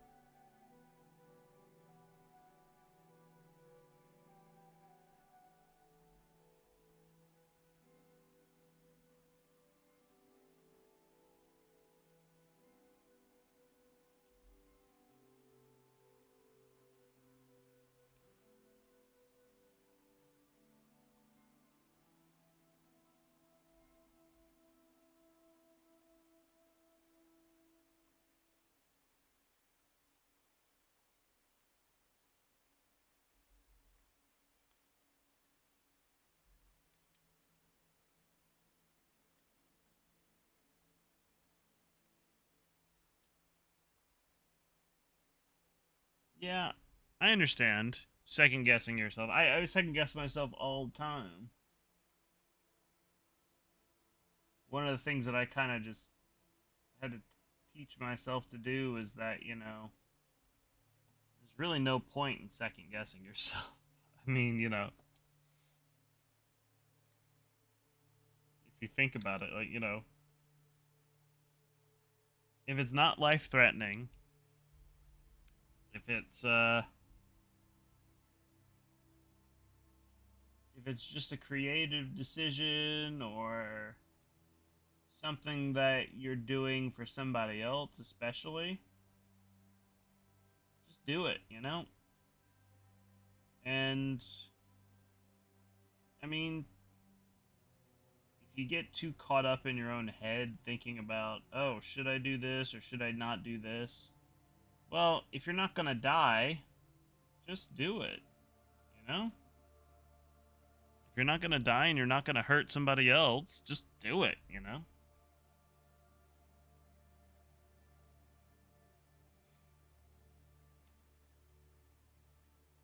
Because, I mean, at some point, you just kind of. The only thing you're losing from not doing it is what you would get out of doing it.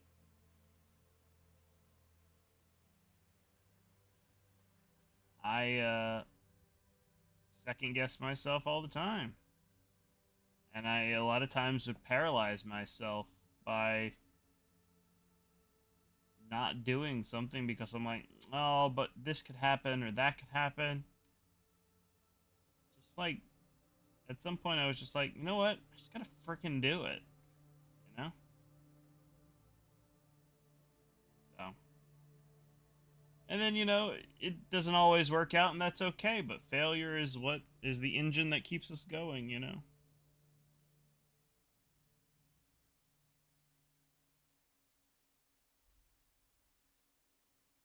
If I kept second guessing myself, I wouldn't stream at all. Because, for me, I'm just like, I'm not interested, you know? Does anybody want to hear me ramble on while I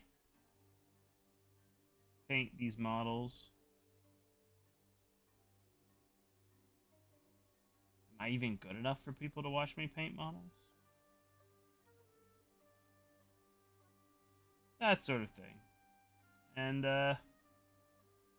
eventually I was like, you know what? If nobody watches, at least I'll get my bottles painted.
Okay. Except for the gold. And the last thing to do is the bronze.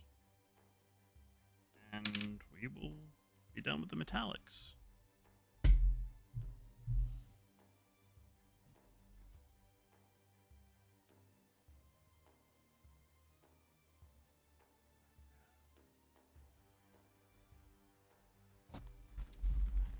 I'm trying to think if I have another bronze. Do I have copper? Is that what I'm thinking of?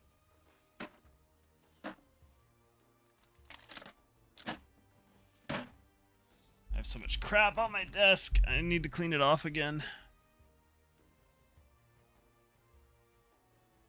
Yeah, just... You're making it as a gift, so that's what's important.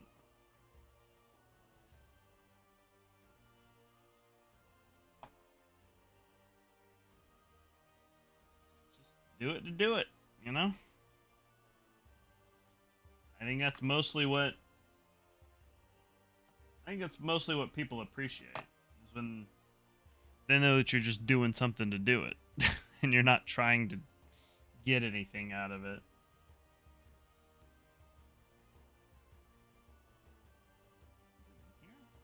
Yes, it is. Top brass. What's the name of this color?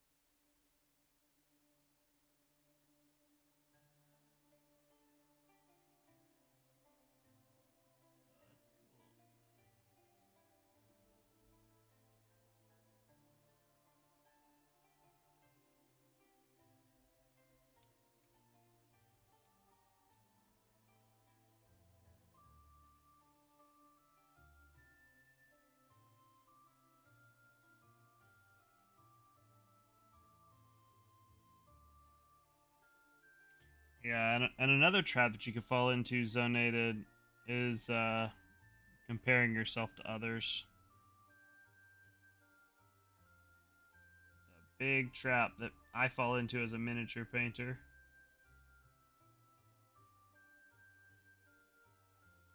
Comparing myself to others all the time. Got a lot of very talented mini painters on my Instagram feed. And I have to try my hardest not to compare myself to them.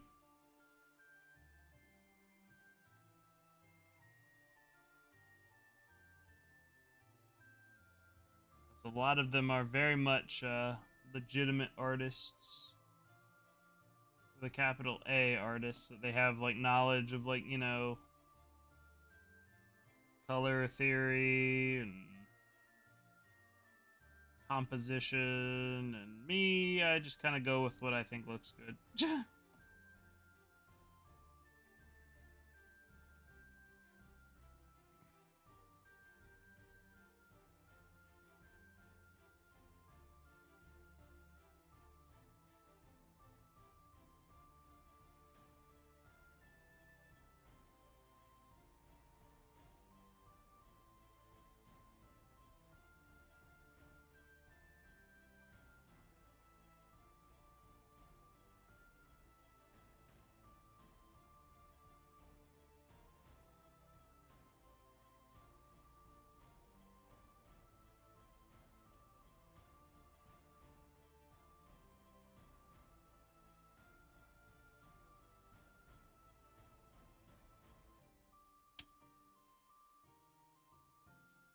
You need a color for the black chitin of the spider.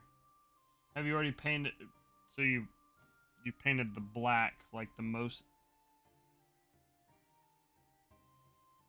Have you painted it all black, or are you looking for a black to paint it? Wrong.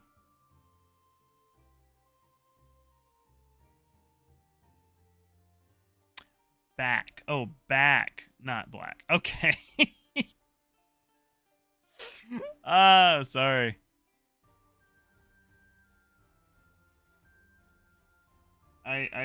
My, you have to excuse my old man eyes. When you go from staring at a model that you're painting to looking at a computer screen, it looks like I misread things.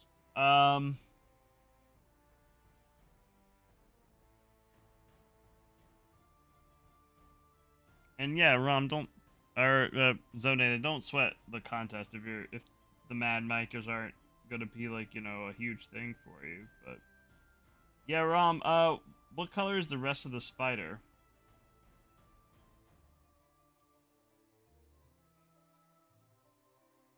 That would be a good starter point for what kind of color you want for the chitin on the back.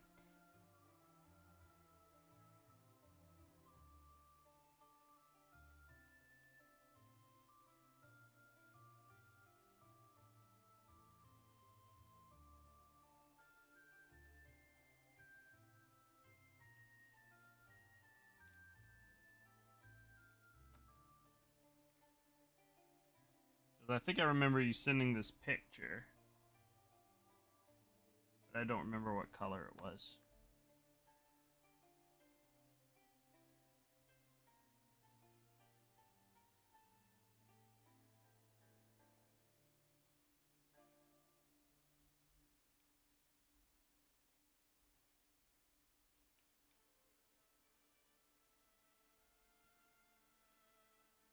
It's gray and purple with white legs and red eyes and light blue baby spiders. Okay. Gray and purple with white legs and red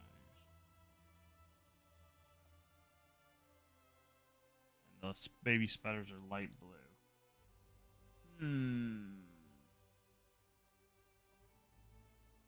My first inclination is to say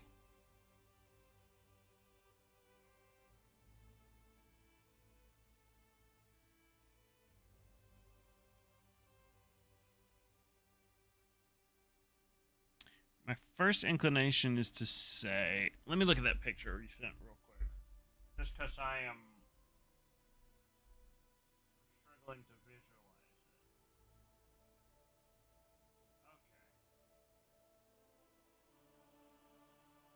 Okay. Okay.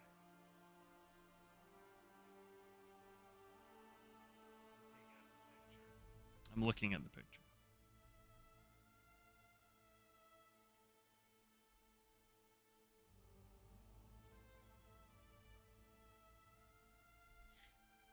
I would say maybe you could do like either a dark purple for the chitin on the back, or nice like dark blue. That would kind of tie it together. Really depends on how much of a varied color spectrum you want to go for here. Because the purple is a bit of a warmer color that balances with the gray, which is a very cool color, or the white, whitish gray. So that would be my first thought. Is just like a dark purple. And if you don't want to go with a dark purple on the chitin on the back, then a dark blue would be my suggestion. But I'm leaning more towards purple just because you need to balance out the cold colors with a more of a warmer color. I forgot to do these little medallions on the back of these guys. That's my first inclination. So.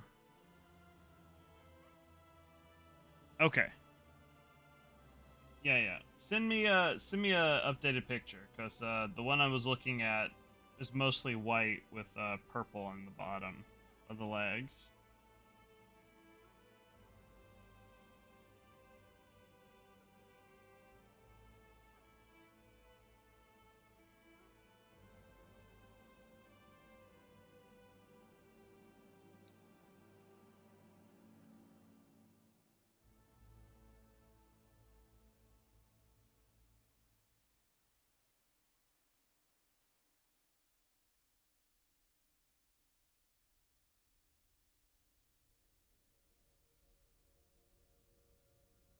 Okay.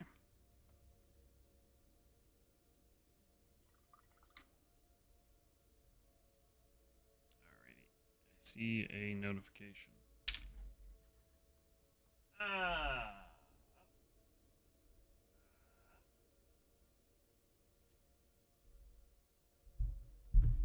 Oh, I see. Okay. Okay, so we've got like sort of a light blue or light purple spinities and red eyes. Ooh, I really like those red eyes. Those look good. And then a light blue little spiders crawling on it. Purple stinger there. The dark purple on the bottom of the things. The bottom of the legs. That's what those are called. Yeah, I still am leaning towards a dark purple for the chitin on the back. I think that would definitely tie it together. Because if you went with the blue, it would kind of get lost. It's either that or maybe if you want to go completely in another direction, maybe you could do like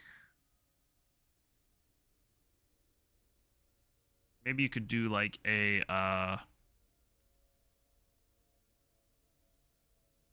to think of what's complementary to blue to purple, because you've got purple on the bottoms. If you want to go crazy, you could do like an orange or something. If you want to go really contrasting. But then you've got the red eyes, so the red eyes might get lost in the orange a little bit. And orange is always a really weird color to work with. If you want to go contrasting, I'd go with like an orange or maybe a dark brown. That might be a little bit more of a if you want to go for more of a natural color. But I think a dark purple would honestly work really well. It would kind of blend in with the points on the spikes. So unless you really wanted to make those different, that's what I would suggest. But you can always kind of like, it's got all those little nodules on it. Yeah. Okay. What? Then I mean, like then the color, the purple on the back would just match. You could also always leave it white, and maybe add some like they're almost blue, almost midnight purple. Okay, so it's very dark. Okay, yeah. I mean, I think if you match that color on the back chitin, that would be cool. If you wanted to break it up a little bit, you could add maybe some something in like the joints to like, you know, to break it up a little bit so that it's not all just a purple leg. But yeah, so that would be my suggestion: is either match that purple on the back chitin, or if you want to go contrasting, go with an orange. And even if you do the orange, I would suggest maybe adding like a little bit of a dark purple design on the back, just a little bit. That could work. And then with the red, I would really push up the red so that it stood out from the chitin that would be surrounding it. But those are just my suggestions. Feel free to take it or leave it.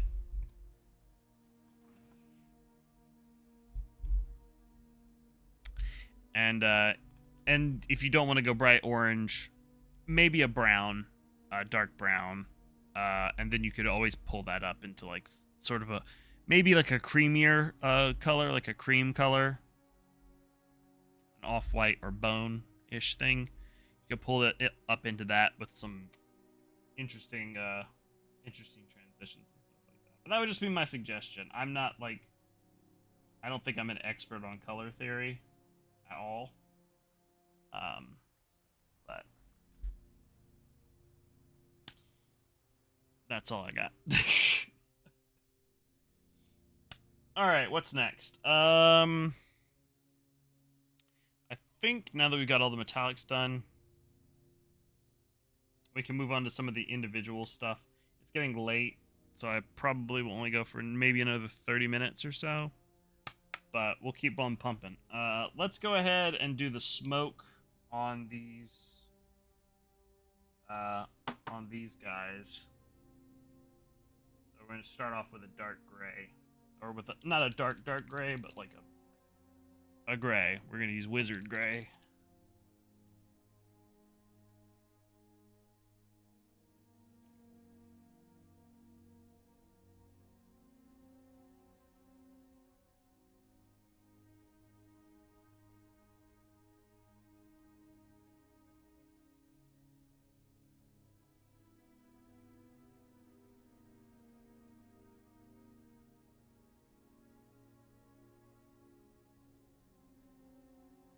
Actually going to try to keep a little bit of that black in there.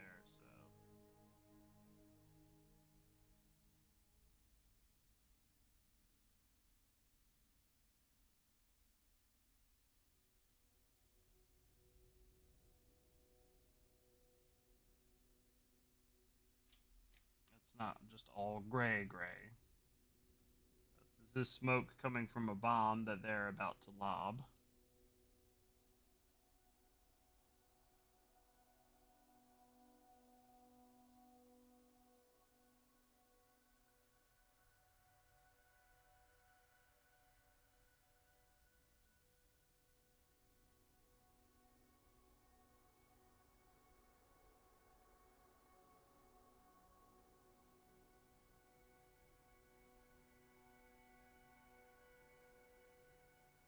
I'm actually using the side of my brush.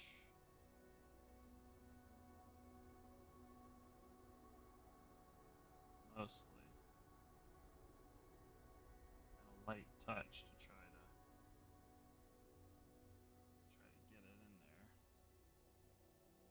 And just seeing what catches.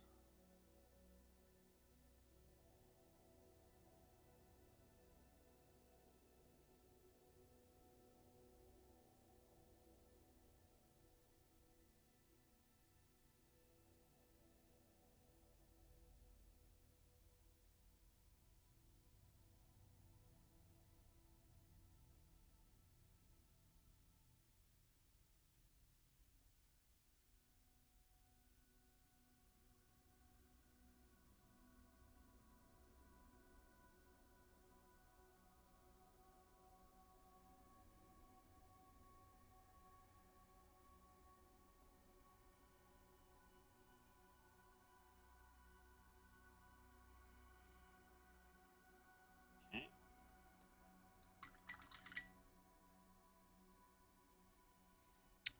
Now that we got that first one down, we're gonna put in. We're gonna mix in some brigade gray. You know that color that's really hard for me to say?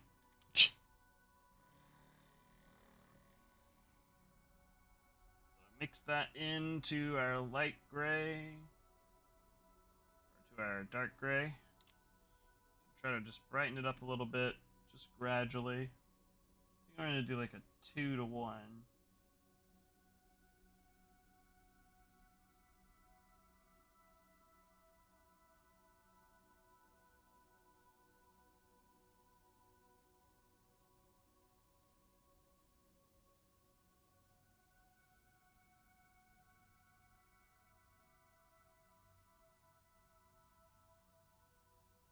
Gradually bring that up a little bit. So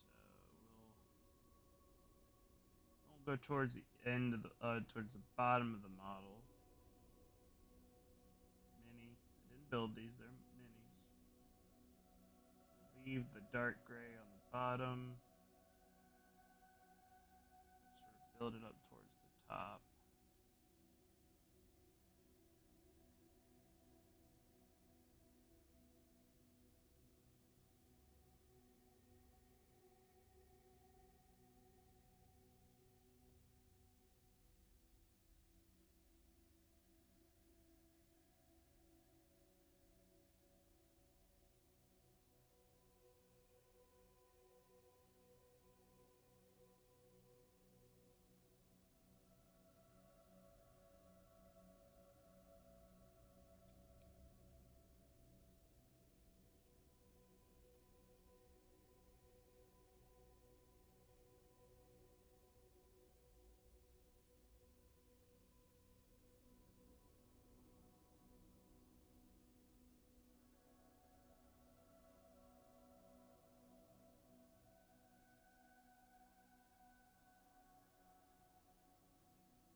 try not to get towards the bottom just because.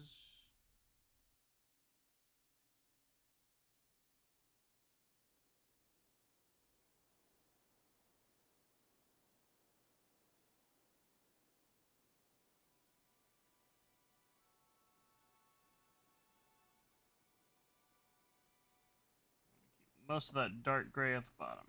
Alright, now we will just add more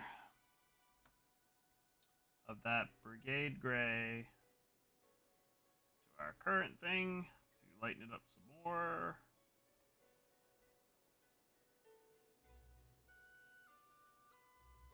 We're just going to progressively bring up that gray, but we're not going to. We'll be going a little bit less far down this time. Mostly because we still want to keep most of that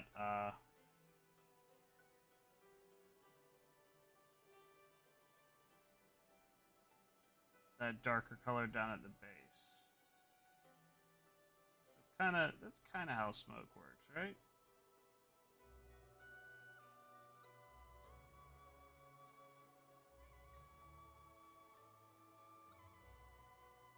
It's not like fire, mind you. But there's obviously like little bulgy bits where you want to make sure that the smoke is like smoke.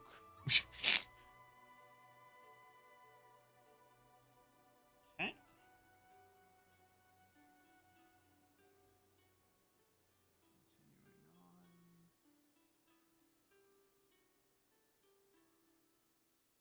Continuing on. If I were a good painter, I would I won't say it, not necessarily a good painter. If I were if I were very invested in all these guys to like make them like super really awesome, I would have looked up some reference photos or something. But these are board game miniatures. I'm not painting these for a competition or anything. I'm just kind of trying to make them look nice. But the smoke is definitely like a big part of them, so I want it to be pretty good looking.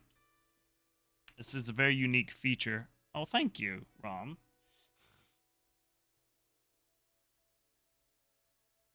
I try.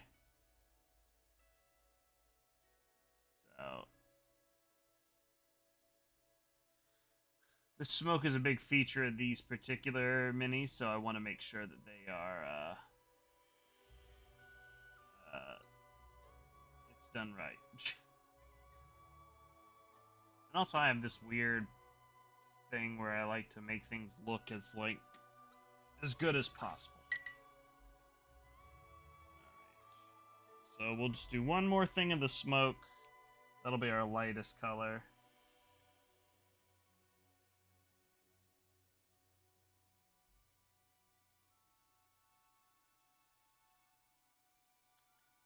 And that will be on the farthest parts of the smoke.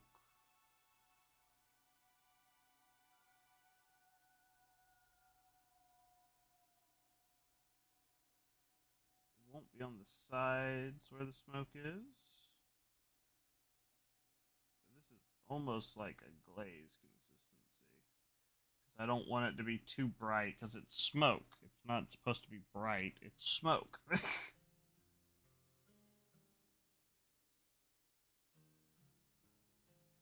many times can I say the word smoke, do you think?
All right. Well, I'm glad you had fun with the pack pulls at least, Donated. Sorry you didn't get anything fun or anything really good, but at least you had fun doing it.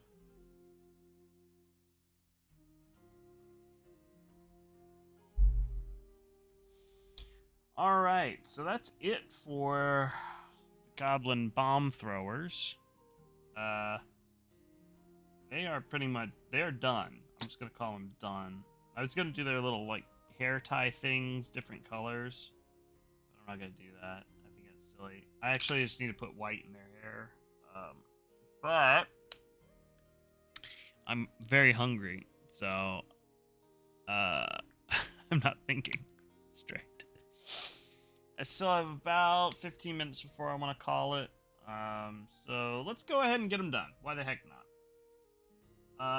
Let's just bust out the white. This is White Star.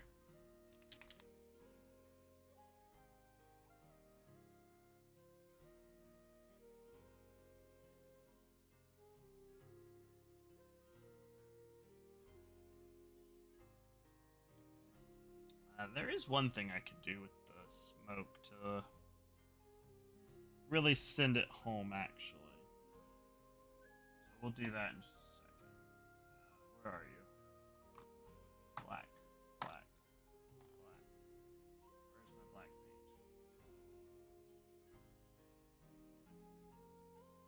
paint? This is the problem with me. Black. Okay. So we're going to take a little bit of black paint.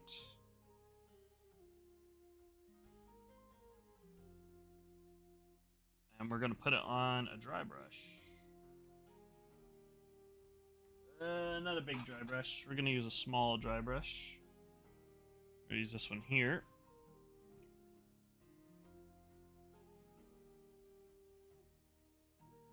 Water. I'm gonna dab the dry brush on a sponge. I just use a kitchen sponge. And just dab the dry brush on there to make it a little wet. You don't want it too wet. You want it a little wet. A little black paint on my dry brush. I use some cardboard to get off the excess because the cardboard has like ridges in it. And then that should be good enough. But we're just going to take a little bit of a dry brush, and we're just going to dry brush the very top of this.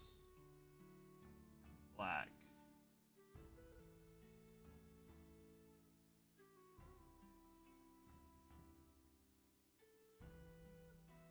Have you ever looked at smoke?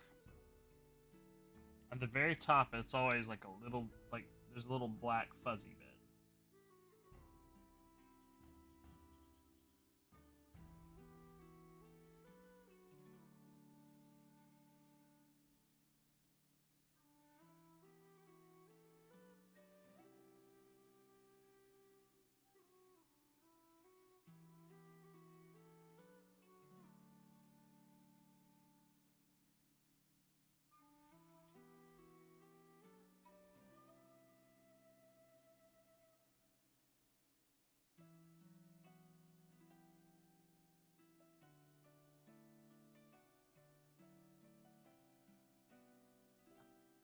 Alright, there we go. And that's just a little touch.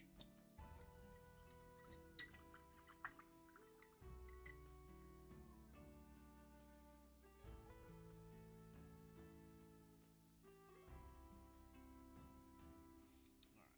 get some of this white for the hair.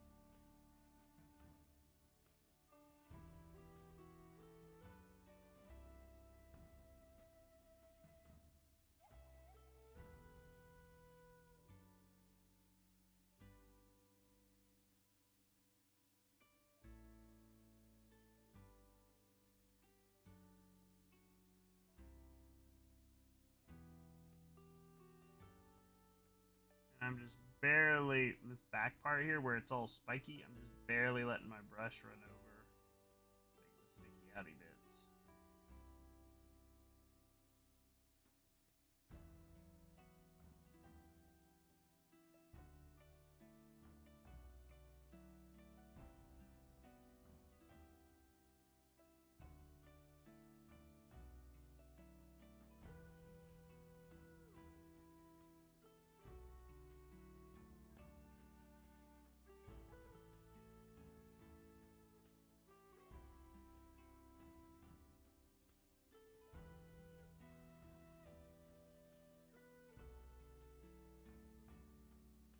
Right. That's one bomb thrower down.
Okay.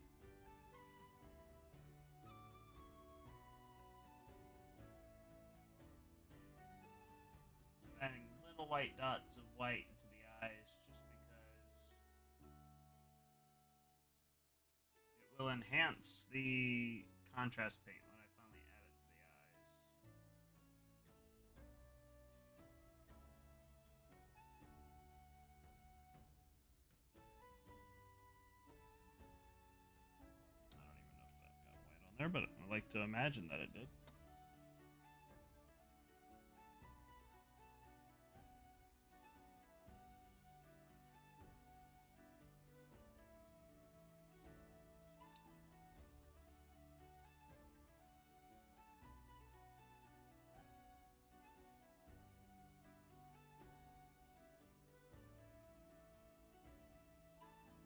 No, go for it. Yeah, share it. Let me see what you got.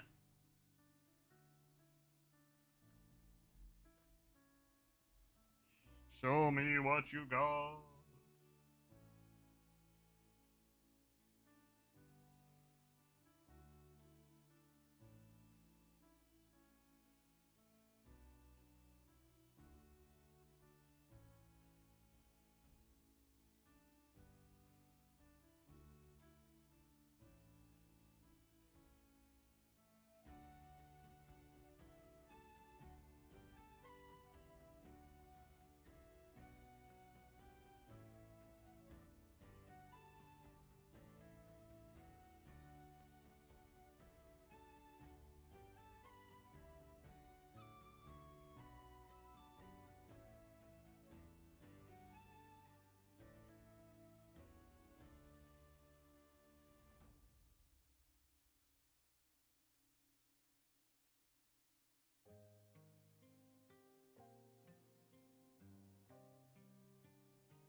Alright, that's the hair.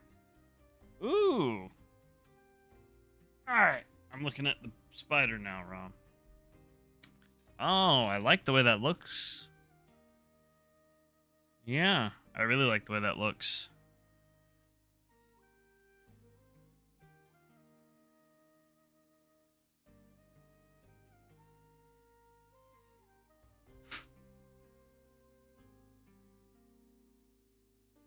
Very cool. Yeah, I mean, I can see you might want to go, depending on what you're going for with the spider. But yeah,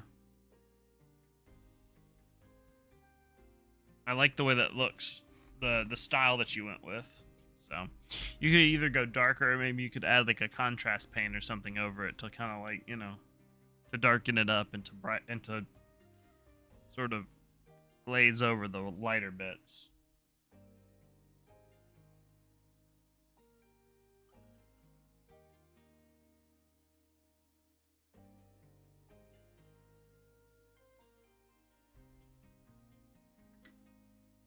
Okay. I might go up a little bit.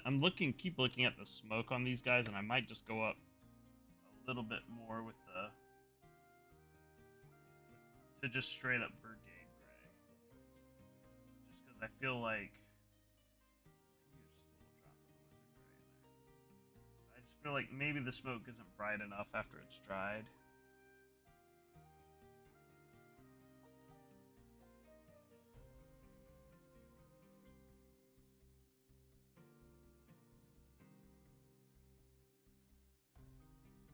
Very billowiest places will add this color to, because yeah, that's much better because it's adding a little bit of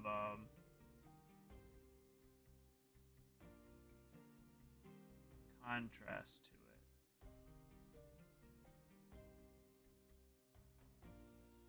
Yeah, that looks much more smoky to me.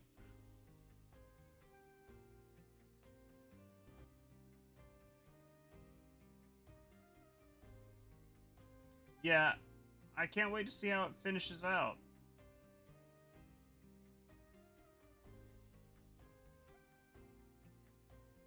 Keep working on it, obviously. I know you will. Yep.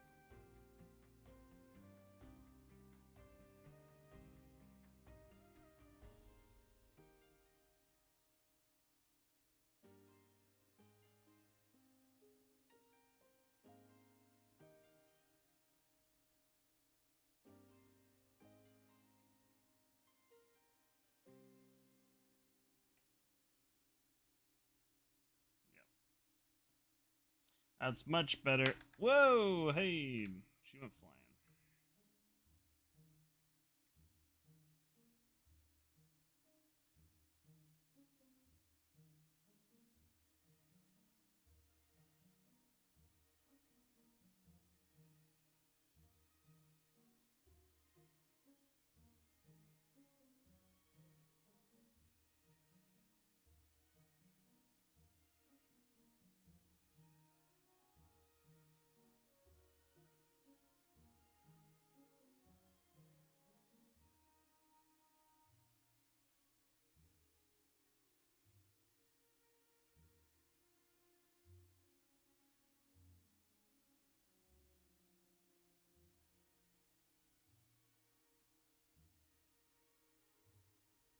Okay.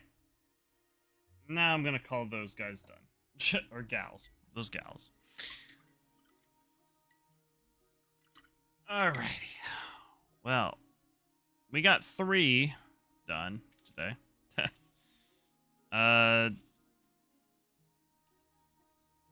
but the good news is we got almost everything done on the other ones. Actually, with the metallics done on the cleaver guys, these guys are done. So I want to say we're actually done with more than just 3. All right, so here are the ones that I'm going to say are done based off of what we need to have done with them. So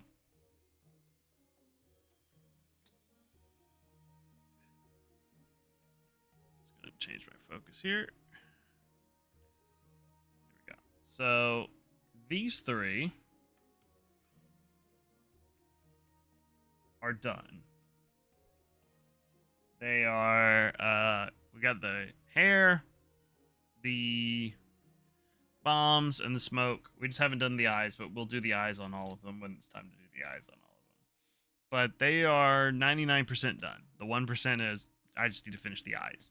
And that'll just be a contrast paint. So these three, with the smoke on their grenades and their hair done, they're finished. These guys, I need to change the skin tone on this fella. But these guys, with their cleavers done, I don't think there's anything else I really need to do with them. I think, actually, now I look at them, they're sticking their tongues out. I have to paint their tongues. But they're 99% of the way done. I would 98, 99, something like that. These fellas, with all their metallics done. Now these guys are definitely done. Because they got their sword, they got their shackle, they got their earrings. All that we need to do is do their eyes, and then they're 100% done at that point. So I think that is, it's safe to say we've gotten 7 of these guys are done except for the eyes. So 99% of the way done.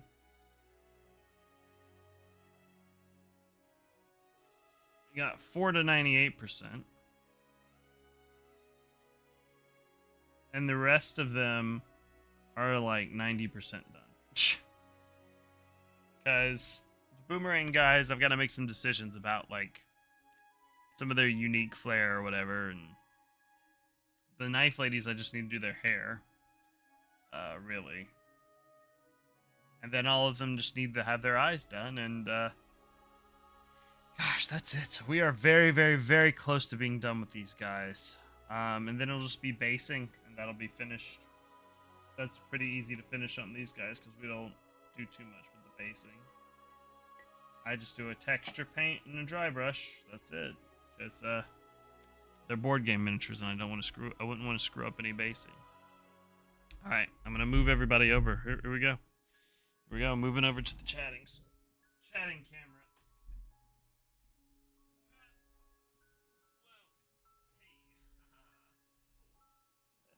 Whoa.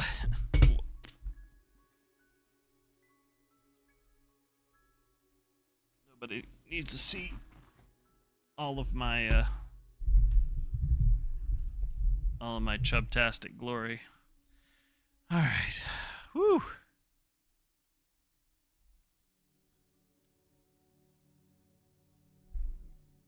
Come on.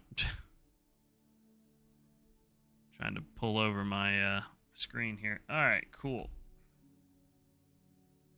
Let's go to just chatting. Here we go. All right, so we made quite a substantial amount of progress today.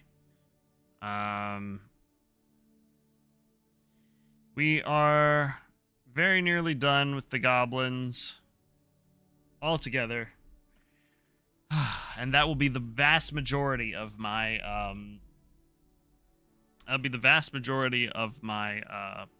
HeroQuest monsters that I need to get painted.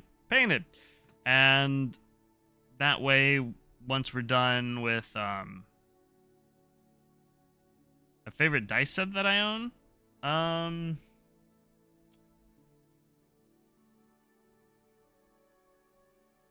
I don't have too many dice sets, believe it or not, but I have a blue set of dice that I really like.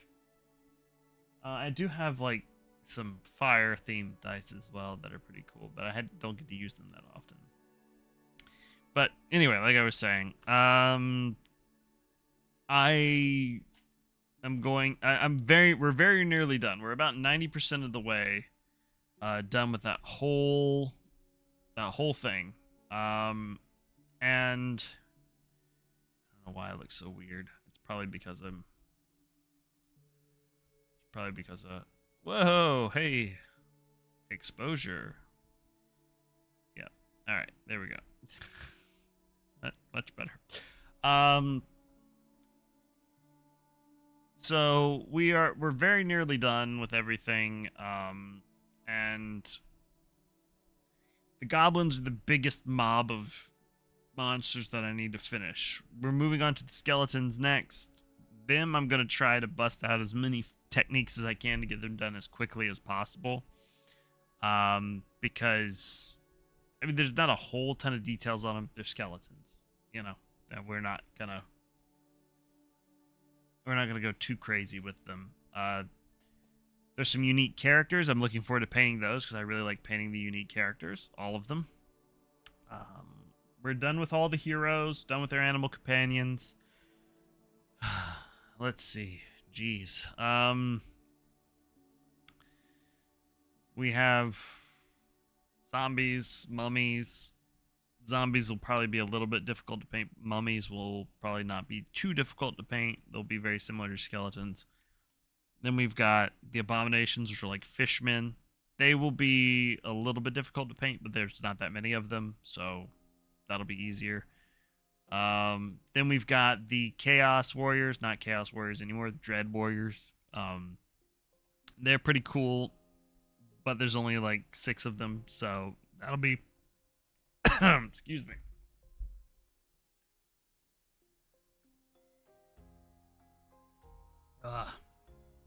Excuse me.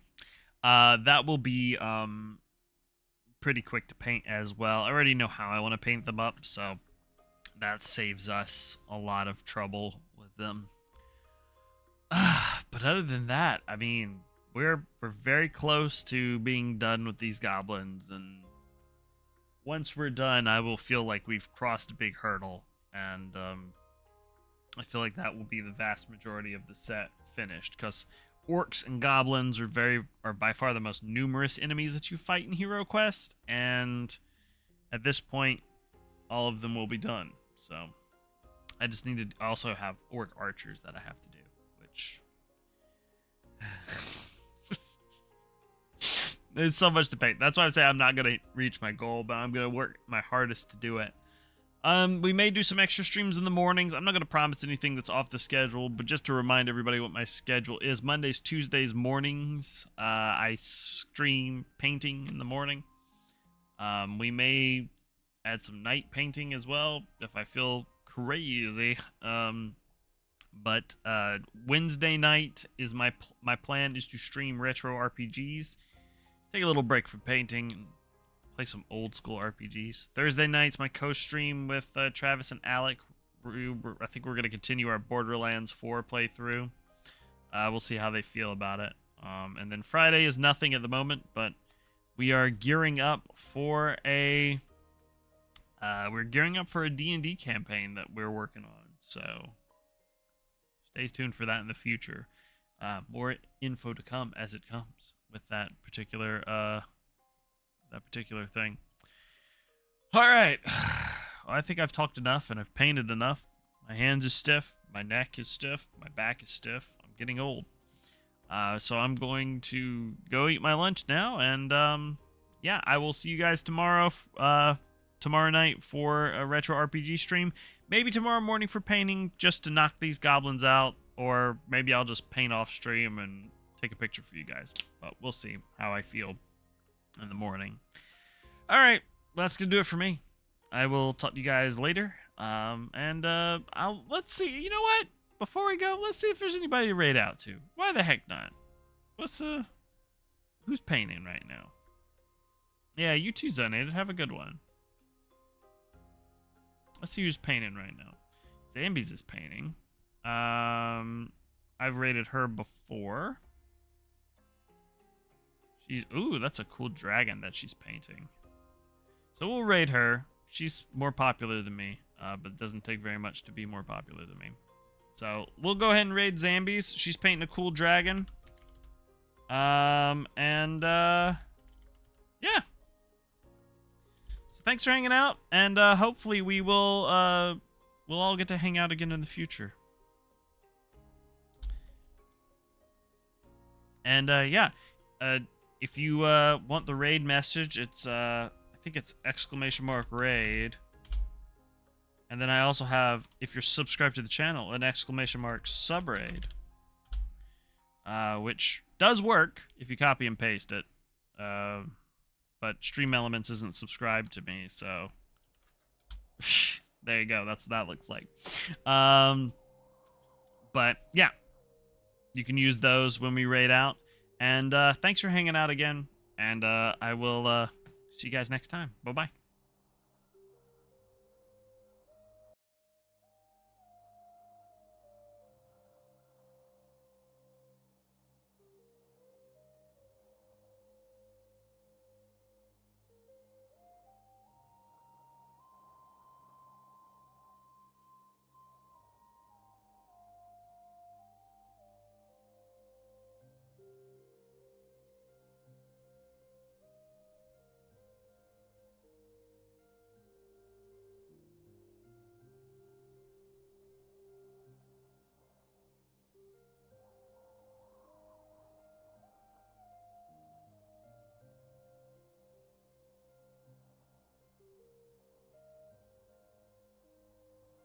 Of me and my husband. So I thought that it was really cool. I got to impact it so much to have bring back this classic element from old school Dungeons and Dragons into this new product.